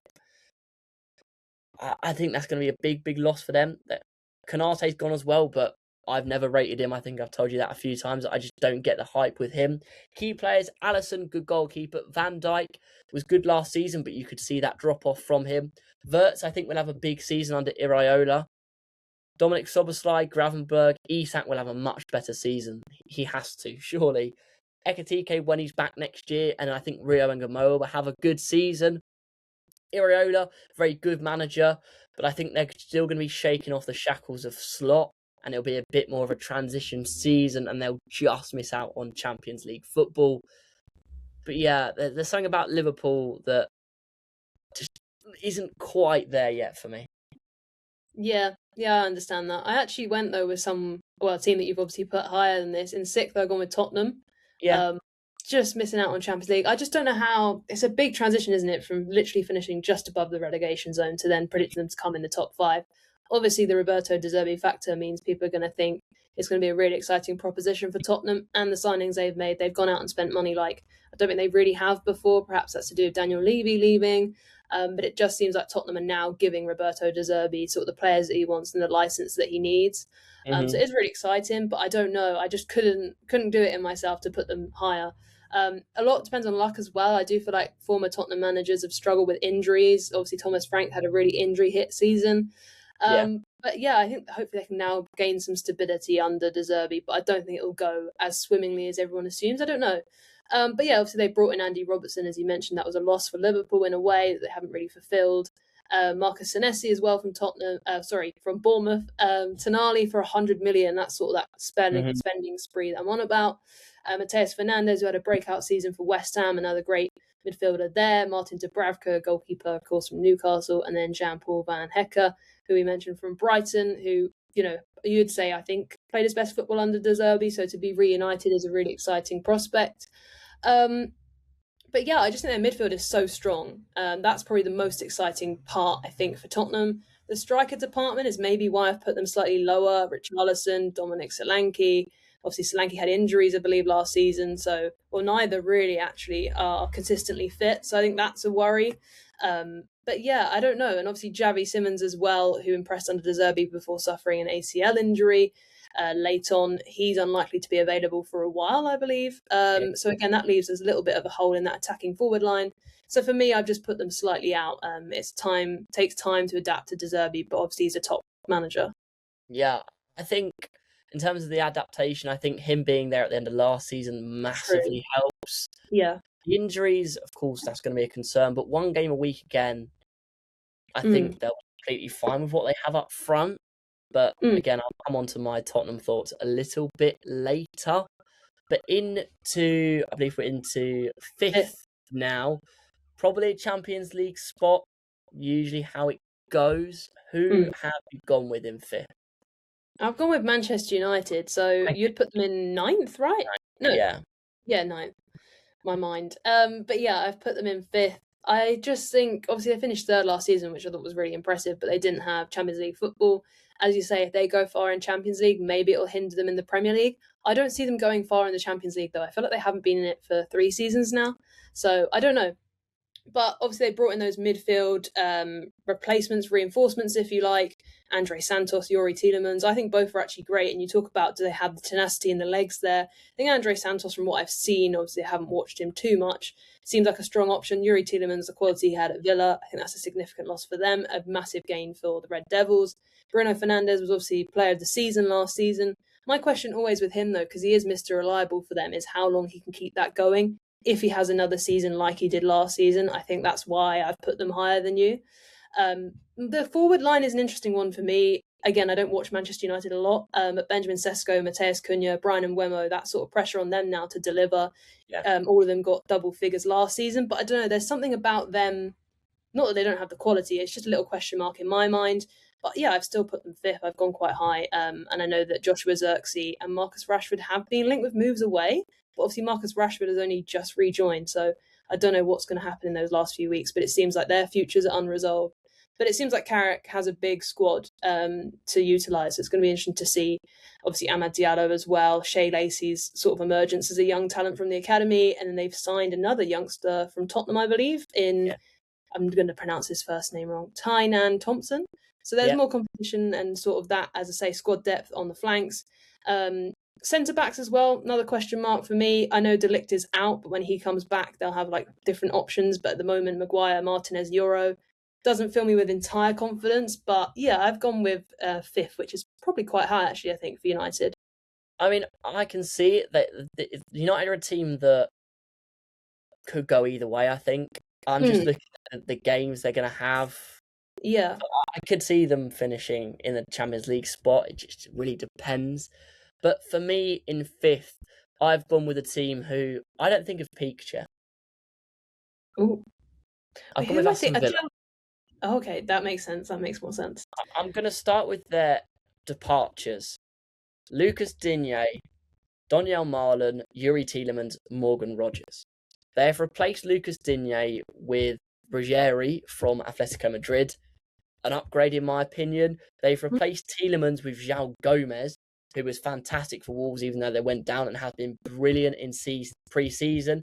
They've replaced Rogers with Manzambi and Garnacho. I think Garnacho is going to cook under Unai Emery. I don't know why. I've just got a feeling he's going to be really, really good. But I thought that about Harvey Elliott last year. So Garnacho is one that could go either way. He'll get even worse or even better. Manzambi, you've mentioned, I think he's going to be fantastic. Suzuki is coming in goal. I do think Martinez leaves, but that is a very, very, very good signing. In terms of key players, Konza, if he stays, obviously.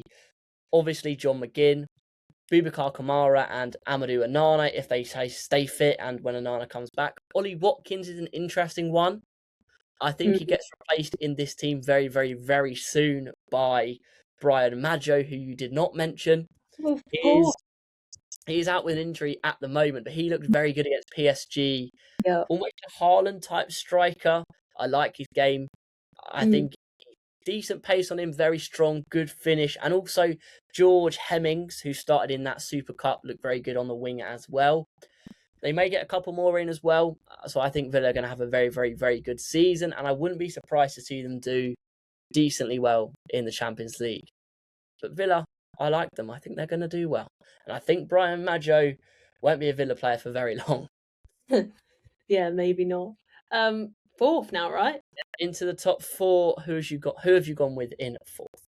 I've gone with Chelsea. Wow! Yeah. A lot of people are going higher. I don't think low. I don't know. We've always had this debate actually, and we can let people know who are watching it still. This video. I've always just thought not that I don't take Chelsea seriously because that's wrong, and I think it will bite me on the bum in a few years' time.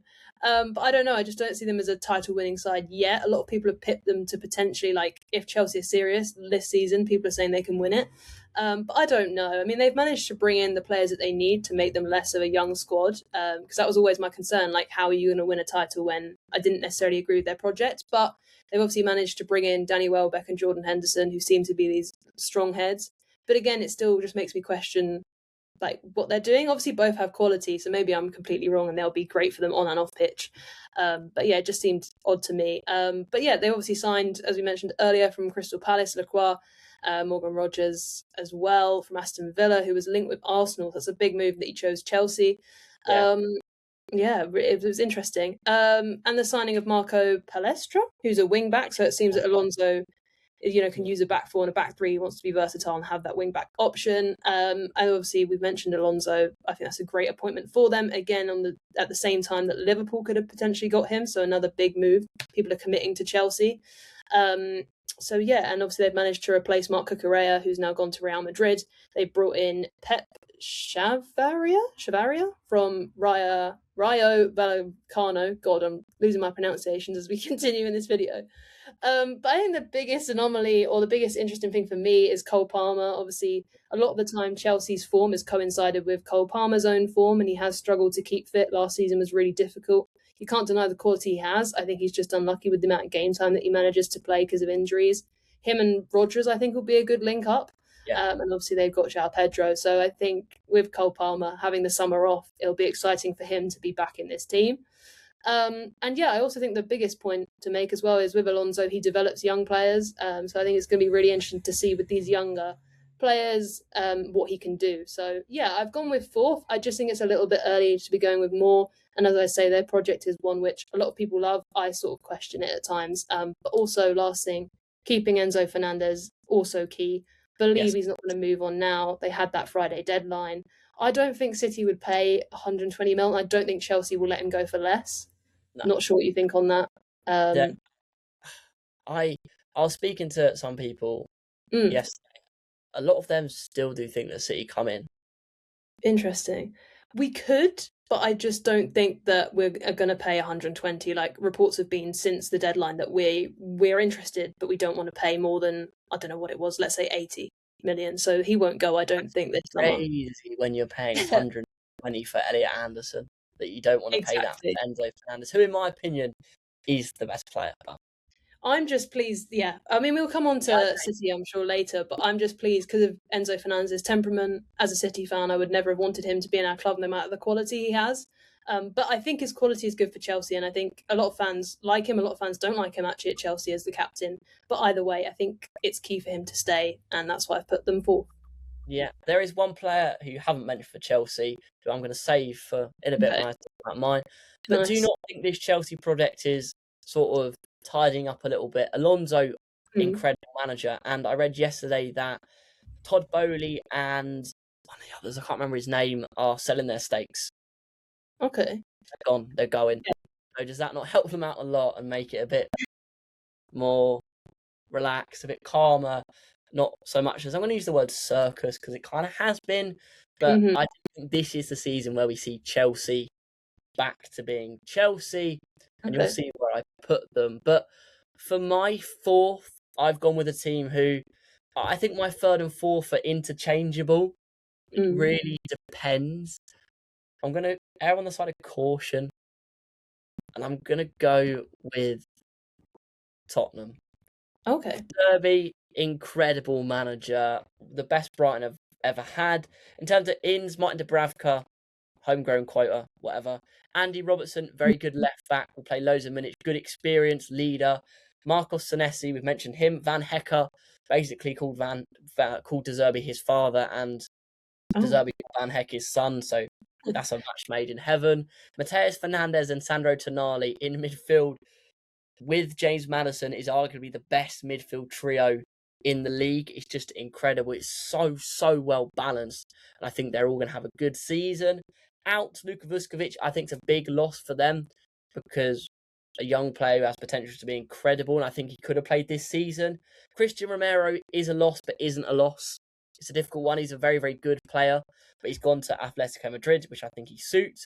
Jed Spence is a really interesting one. Was he probably England's best player at the World Cup, or one of the best players for England at the World Cup?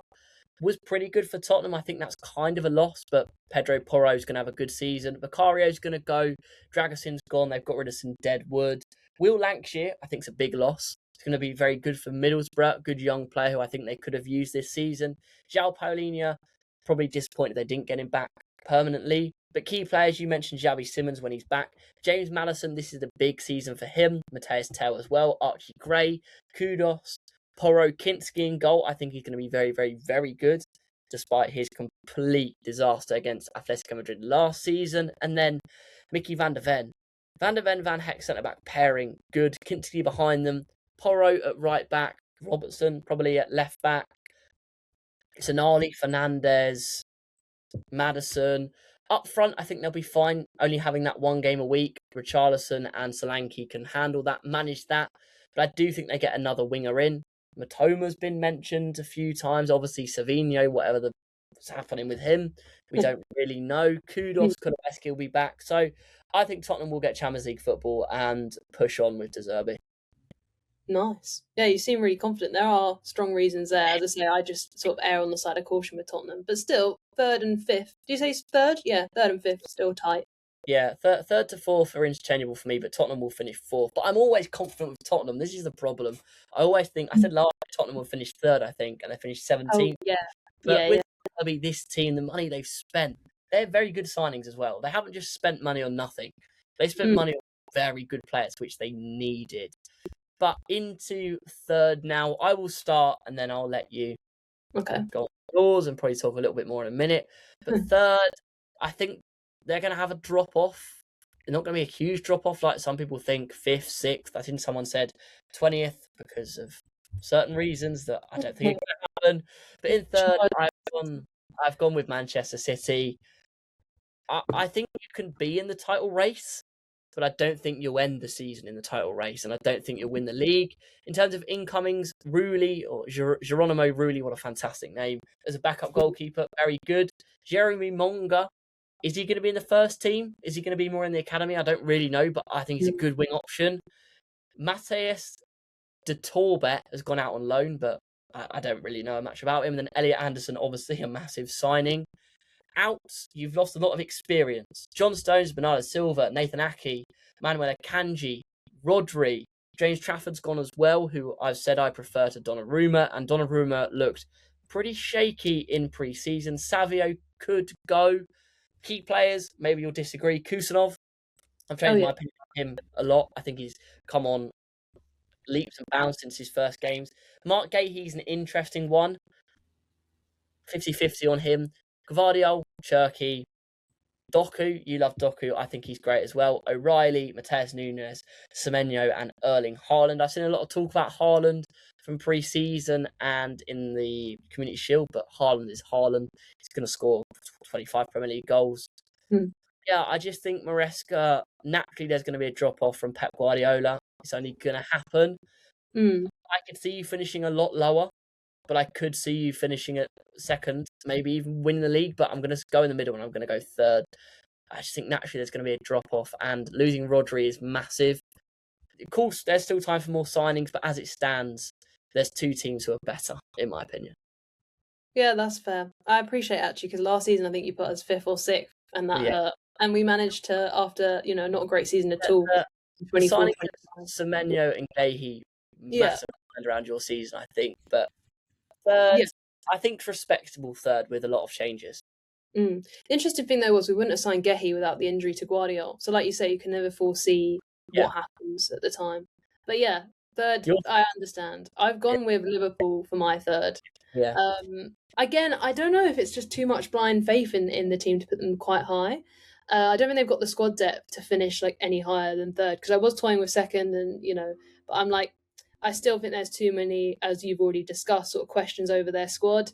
Do like Iraola's style of play though, and I think he's a top manager. Some people have said he's a better appointment than Maresca, so it's a great appointment. I think his intensity is fast attacks. I think it will suit Liverpool. I think Isak will thrive on that. It's a new start for him, obviously, after he had a broken leg and he's suffered other injuries before that during the season. Obviously, Ekitike still being out, I think is a massive miss, because I love watching him. I remember a few games last season when Liverpool counter-attacked. I think it was a game against Newcastle I was watching on TV, and it was at Anfield, and he just he looked incredible with his quality. So I think it will suit them, especially, as I say, when Ekitike is back. Bradley Barcola being close to signing from PSG is incredible. Again, as a City fan, a bit disappointed that we haven't been linked at all, because obviously we like a top class winger. I think that's still a question mark over City's wingers. But yeah, Barcola choosing Liverpool would be great. I think he suits them as well. I think it'll be a great move. And then it just seems like they've assured up their defence, like you talked about, their centre backs coming in. Jeremy, don't think it's Jacket. I think it's like Jacquet, we're going to say. And Ronald Araujo on loan from Barcelona. And then you mentioned Victor Munoz. I don't know much about him. He looks very young to be a winger who's not necessarily replacing Salah, but he's obviously filling that sort of void on the flank. Looks pacey though. So yeah, we're just going to have to see. But yeah, I think they've still got quite a few injuries as well, as not just Isak, which make me have question marks. I know that Conor Bradley's out. I know that Joe Gomez has struggled with injuries throughout, and he picked up another one in pre-season. So yeah, it's just going to be a question mark of when they can bring those players in and just get them working. I don't think it's so much about the signings for Liverpool. I think it's Iraola's time to try and get this team thriving. And I don't know if this is true, but I think there are question marks over even McAllister's like future with Liverpool at times. I don't know if their midfield is as assured as it used to be. Yeah, I think McAllister is going to stay now. Yeah. I think we agree on Liverpool. You just see them slightly better than I do at the moment. In terms of what's wrong with them and what's right with them. Barcola, of course, is going to be a huge signing if they get it over the line. But is he going to replace Salah in terms of what Salah was? I don't think so. Not in terms of like the entire career, because Salah's like one of the best players the Premier League's seen. But you think about the last 2 seasons, right? Or is it just the one that Salah's had a massive drop off? If you're talking about replacing that, surely Barcola's going to have more of an impact than Salah has the last 2 seasons, let's say. I don't know. Ligue 1 is different to the Premier League. I mean, we're talking about the Champions League, but PSG had better wingers.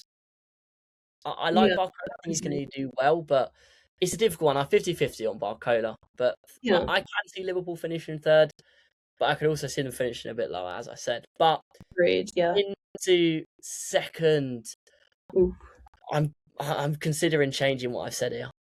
I know that you've got the 2 London clubs left. I'm really considering changing my order here, but I'll let you go with second. I'll let you do your second. I think I know who you're going to go with here. Yeah, I don't know if I've said to you, but I'm going to back Man City blindly as a fan. I don't know if people can tell. I mean, whenever I've been on your pods, I've talked about City a lot. As you say, it's sort of my specialist area. I don't know why I'm going with them, because I think more realistically, Arsenal should win the league. So you're going still second? Yeah. Anyway, this is going to be interesting. I'm glad we got that reaction. That I knew toward the end you were going to think, what? But I can't help it. I think in the past I haven't backed City and we've done better than what I've imagined, so I'm just going to go out on a whim. But yeah, I think with Arsenal, there are so many positives. I mean, I'm sure you'll discuss them too. They've got a top defence. That's been the backbone of them for a long time, but also their midfield is so strong. Bringing in Bruno Guimaraes. I was at the Community Shield at the Principality Stadium on Sunday, unfortunately. And Bruno Guimaraes had a great game, was dictating the midfield. Looked very versatile as well. It wasn't like he was always in a deeper role. He was picking up the ball in all sorts of areas and just controlling it in a way which Manchester City definitely won't be able to anymore. And that is a concern that's been there for a while, and especially now with Rodri leaving for Barcelona. And one other stat that I was looking at as well, which kind of disproves every point that I've ever said to you about Arsenal's attacking lack of quality, is that they actually only scored 6 goals less than Man City last season in the Premier League. We scored 77. They scored 71. So for me to think they have a worse attack, the stats are very, very similar. And they've got a far superior defence and maybe midfield as well. So yeah, and another thing I picked up on watching the Community Shield, they just seemed more front-footed and had more energy and desire to win than we did, which is a massive concern for me. I think City not winning the Premier League for the last 2 seasons is something that in recent years we haven't been used to. So I thought the desire would be there more than ever. But I see that Arsenal, after Arsenal won the league, they still just have this desire for more. And also it breaks sort of the mental struggle as well, because until you get one over the line, you're always going to be in your own head. And they almost did give away the title. And that's the one thing that I think leaves me with a bit of hope, is they do sometimes stumble, and City could have won the league had they not messed up their own games against Everton and Bournemouth. It was actually in our hands and we handed it back to them. So in that way, I think there's a little bit of room. Also got to talk about, obviously, not just Guimaraes as a signing for them, but they signed, I can't pronounce his name. Is it Solis or Tzolis?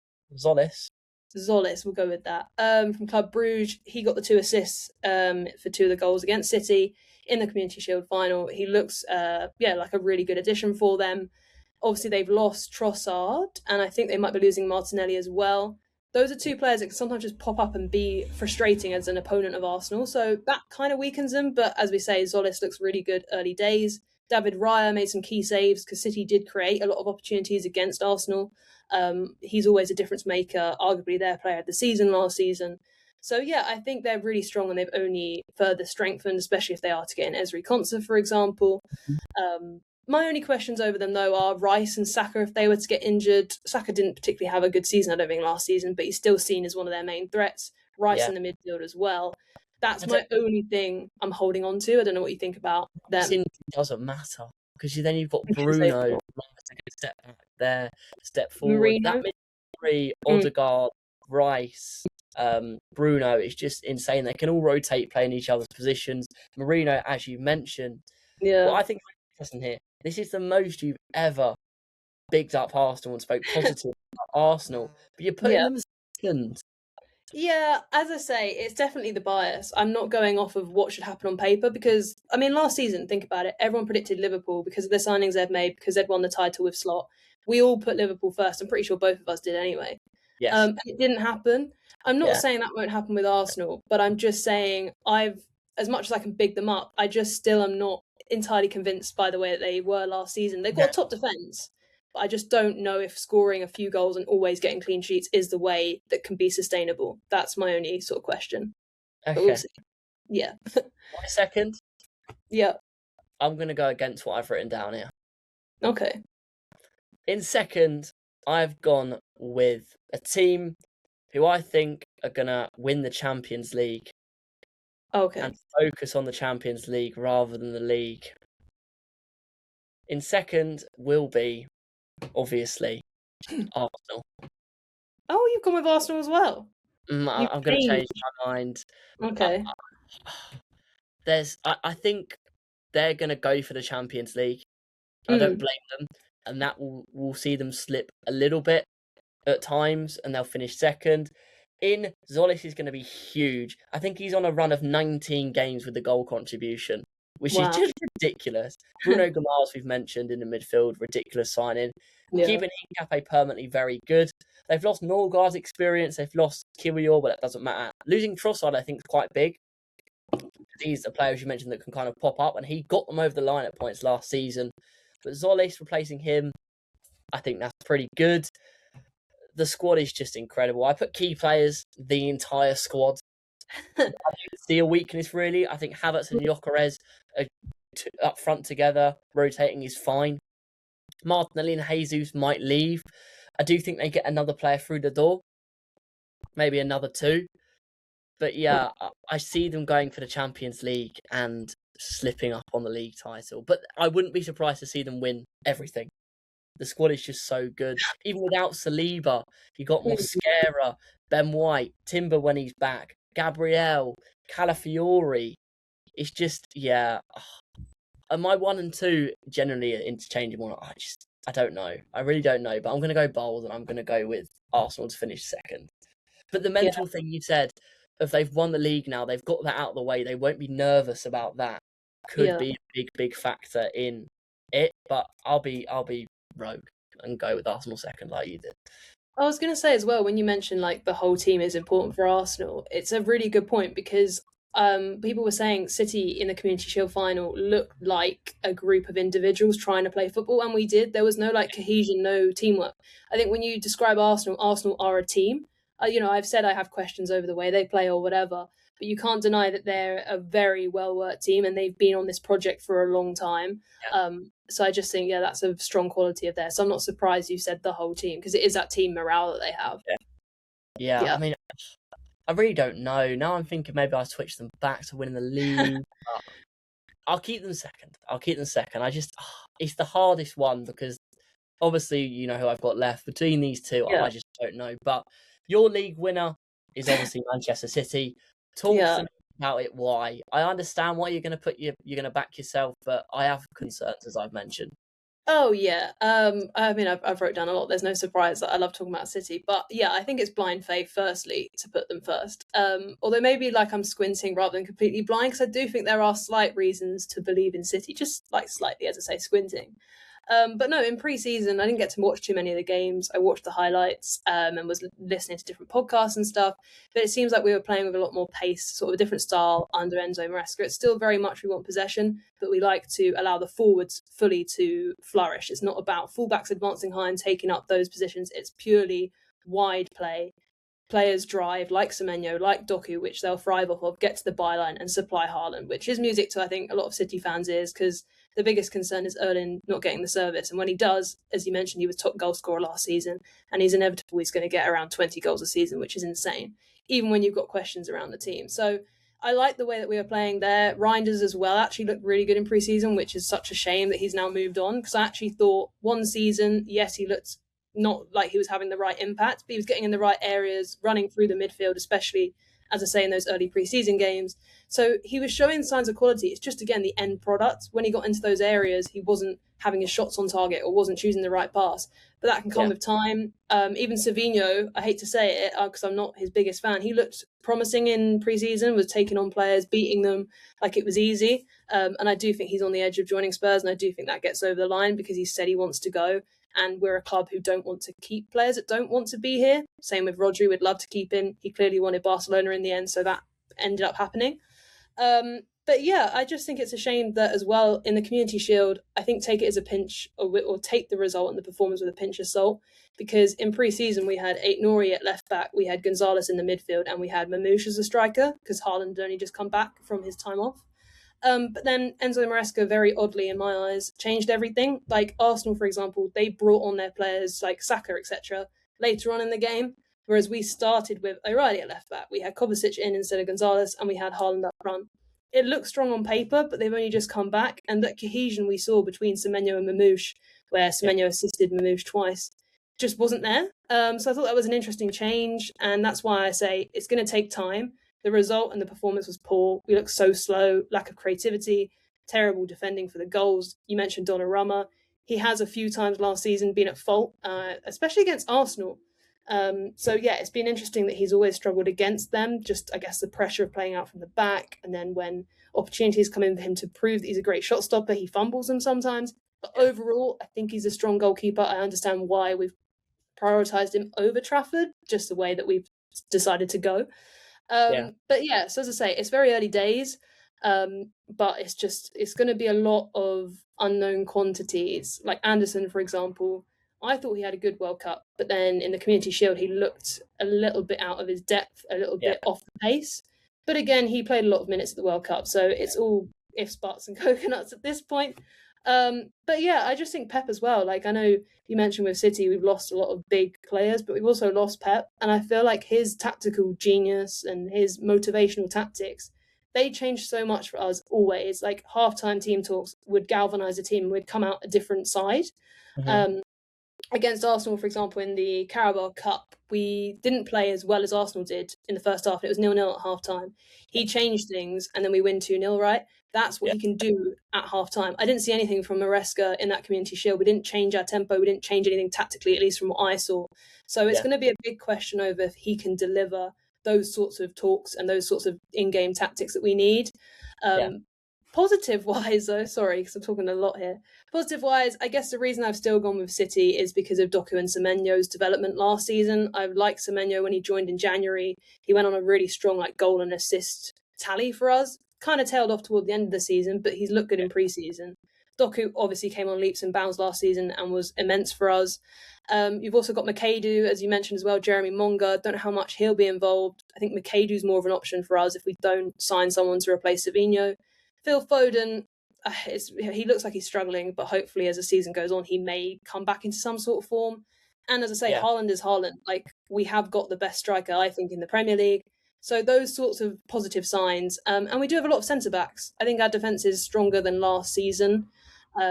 But interesting that Diaz looks like he's going to be our starting centre-back because he's been named captain by Maresca. So he's going to have to play, right, to be that captain on the pitch. I don't think he's our strongest centre-back by far. I think it should be Kuznov and Gehi. So maybe even Guardiola, So it's going to be interesting to see how Maresca handles it all, is all I'll say. But yeah, we're just going to have to see. I think there's a lot of questions, but there are positives there as well. Yeah, I mean, the whole season, every team, there's many, many unknowns. I mean, is there 10 new managers in the league this year? Around that. We haven't really spoken about. That's going to be a big, big impact. I agree with your wing play. It's going to be a lot faster, a lot more direct. But what concerns me there is, can Semenyo and Doku play that well, that consistently, week in, week out?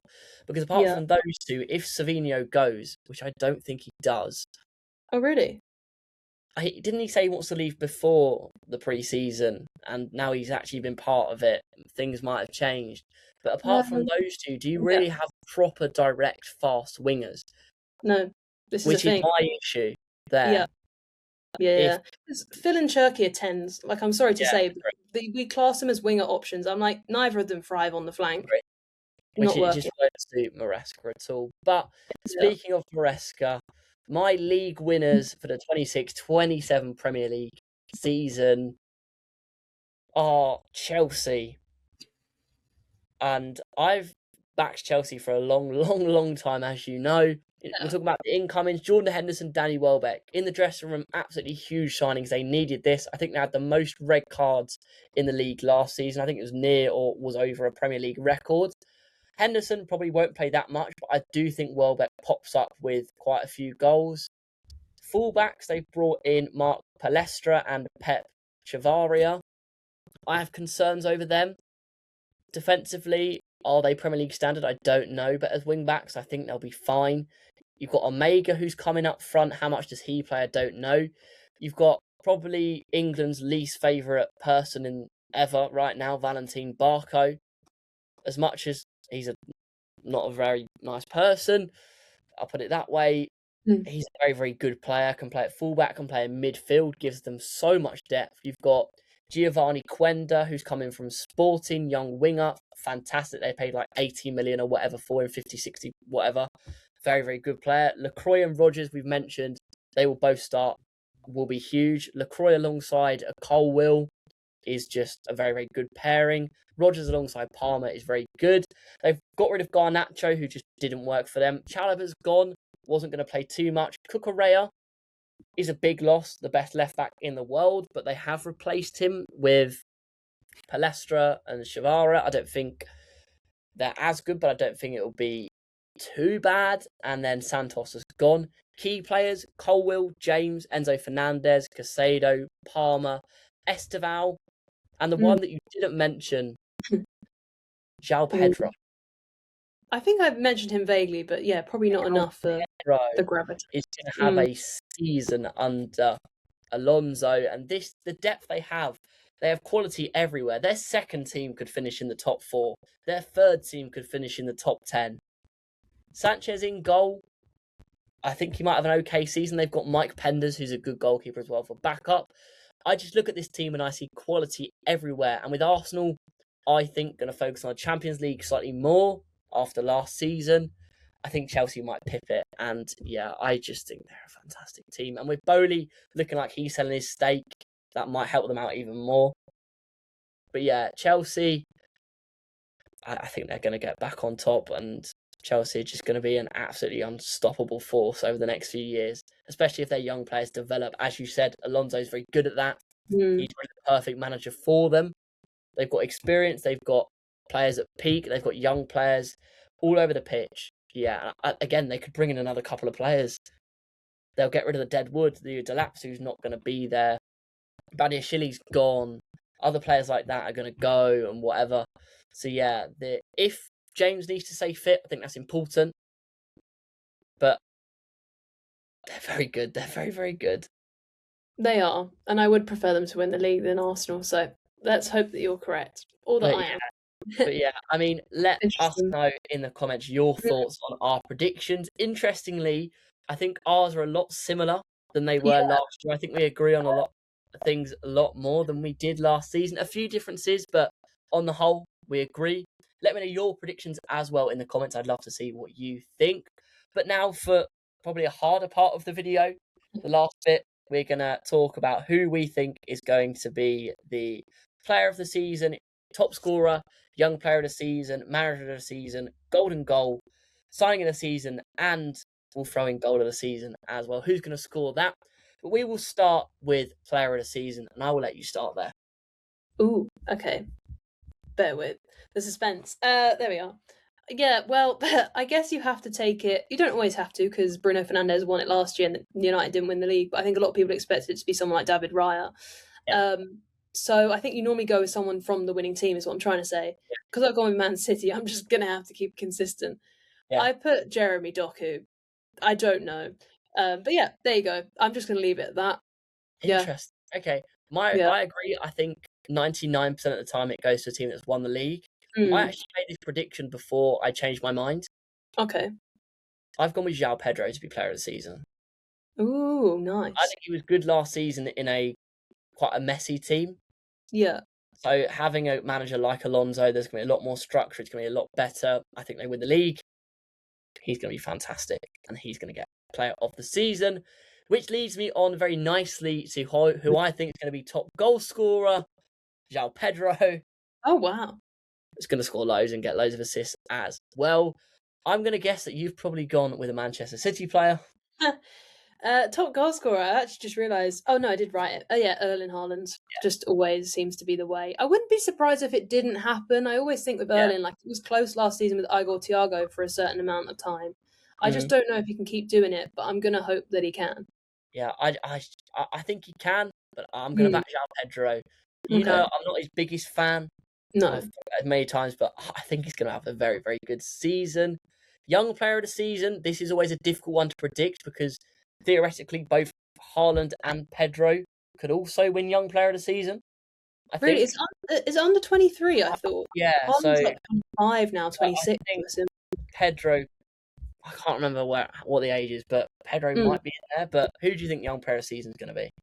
I went with Johan Manzambi. Just I like that. Yeah, just because obviously he's one of the most exciting young talents. He's an attacking midfielder, and I just think with Emery and with Aston Villa finishing where I predicted them to be in 7th, it'd be very impressive. I think, especially with their Europa League, Champions League rather football. So I've gone with Manzambi. So for my young player of the season, I've actually gone with 2 because I really can't decide. Cheat. I've gone with either Bazuma Toure at Newcastle. Nice, yeah.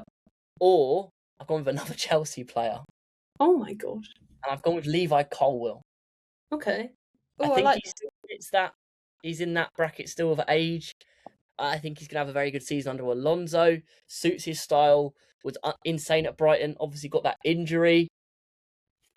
I think he's going to win it. I think I can't see past Chelsea, which, funnily enough, brings me on to manager of the season, Xabi Alonso. No way. Yeah, that makes sense. I think doesn't it always go to the one who wins the league? Well, last season, I don't think it did. There were shouts for obviously Sunderland manager Regis Labrisi, but he didn't. I don't think it should always go to who won the league, but I'm going to go with Xabi Alonso. Well, I've done the same. I've followed suit. I mean, it would have to be if City won the league. Enzo Maresca in his first season would have to win it. So I've gone with him. We'll see. Again, I think this is one of the most difficult seasons to predict. There's a lot of change, a lot of difference. Yeah. But the one thing that remains consistent is Golden Glove. Yeah, agreed. Yep, exactly. Win the Golden Glove for as long as he is playing for Arsenal in the Premier League. Yeah, unless something goes drastically wrong. He's just incredible. Yeah. Signing of the season, this will be interesting as we all of these predictions we got very wrong last year. Yeah. I don't know how people predict them right. Like, it's just so much, you say, it's so much that can happen. Signing of the season? I honestly had no clue. Because I've put United, I think, hang on, I don't want to get this wrong. I think I put them in 5th, didn't I? Yeah. Yes. I've gone with Yuri Tielemans. Okay. Just think he'll be good in the midfield and offer a lot. So, yeah. No. I've gone with Mateus Fernandes at Tottenham. Okay, nice. Yeah. I think he's going to be very good under Zerbi. Obviously, having a Tonali next to him helps, but he's a very, very good player. At West Ham, got relegated. He was very, very good as well. But now, for probably no one can predict what we're about to predict, but hey, goal of the season. Who do you think is going to score goal of the season? You already told me about this literally just before we started, so I'm just thinking. I went with Enzo Fernandez. I don't like the guy, but he can score a banger. So, and if you think Chelsea are going to do well, it kind of coincides. I have gone with a player from a team who are going to get relegated. Oh. I've gone with a player that only scores world-class goals, as you should know as a Manchester City fan, and as I should know as a Brighton fan, and as Ipswich should know as well. Julio Enciso. Oh, okay, that makes sense. All because of the goal he scored against City, right? For Brighton. And he scored an insane goal for Ipswich. He scored insane goals for Strasbourg. Insane goals for Paraguay. He's going to win goal of the season. It's just nailed. Such a big shout. Yeah. He's just all he does is just score bangers. Yeah. But yeah, that is our Premier League predictions for the 26-27 season. We didn't do most assists. Oh, you want to throw your most assists in? Yeah. Mine's not even that interesting. I just went with Bruno Fernandes again. He got 21 last season, and the closest to him was Cherky with 12. So, going Bruno again. I will have a look at my list. Who do I think? I will go with. Palmer? You know what? I'll Some throw people a say rogue one. Palmer, I'll Rodgers. throw a rogue one out there. Harry Wilson. Oh, okay. What for Leeds? Yeah, Okay. I think How? Lee might. Most assists Leeds to score that many. Or we We'll look see. at Tottenham. Tottenham could be Fernandes, maybe. Yeah. There's so many players. Yeah, I'll throw Harry Wilson out there. I'll go with a rogue one in this bit. But I mean, you look at Chelsea, Palmer, Rodgers. There's so many Yeah. players that it could be. But now that is our Premier League predictions for the 26-27 season. As I said, let us know your thoughts in the comments.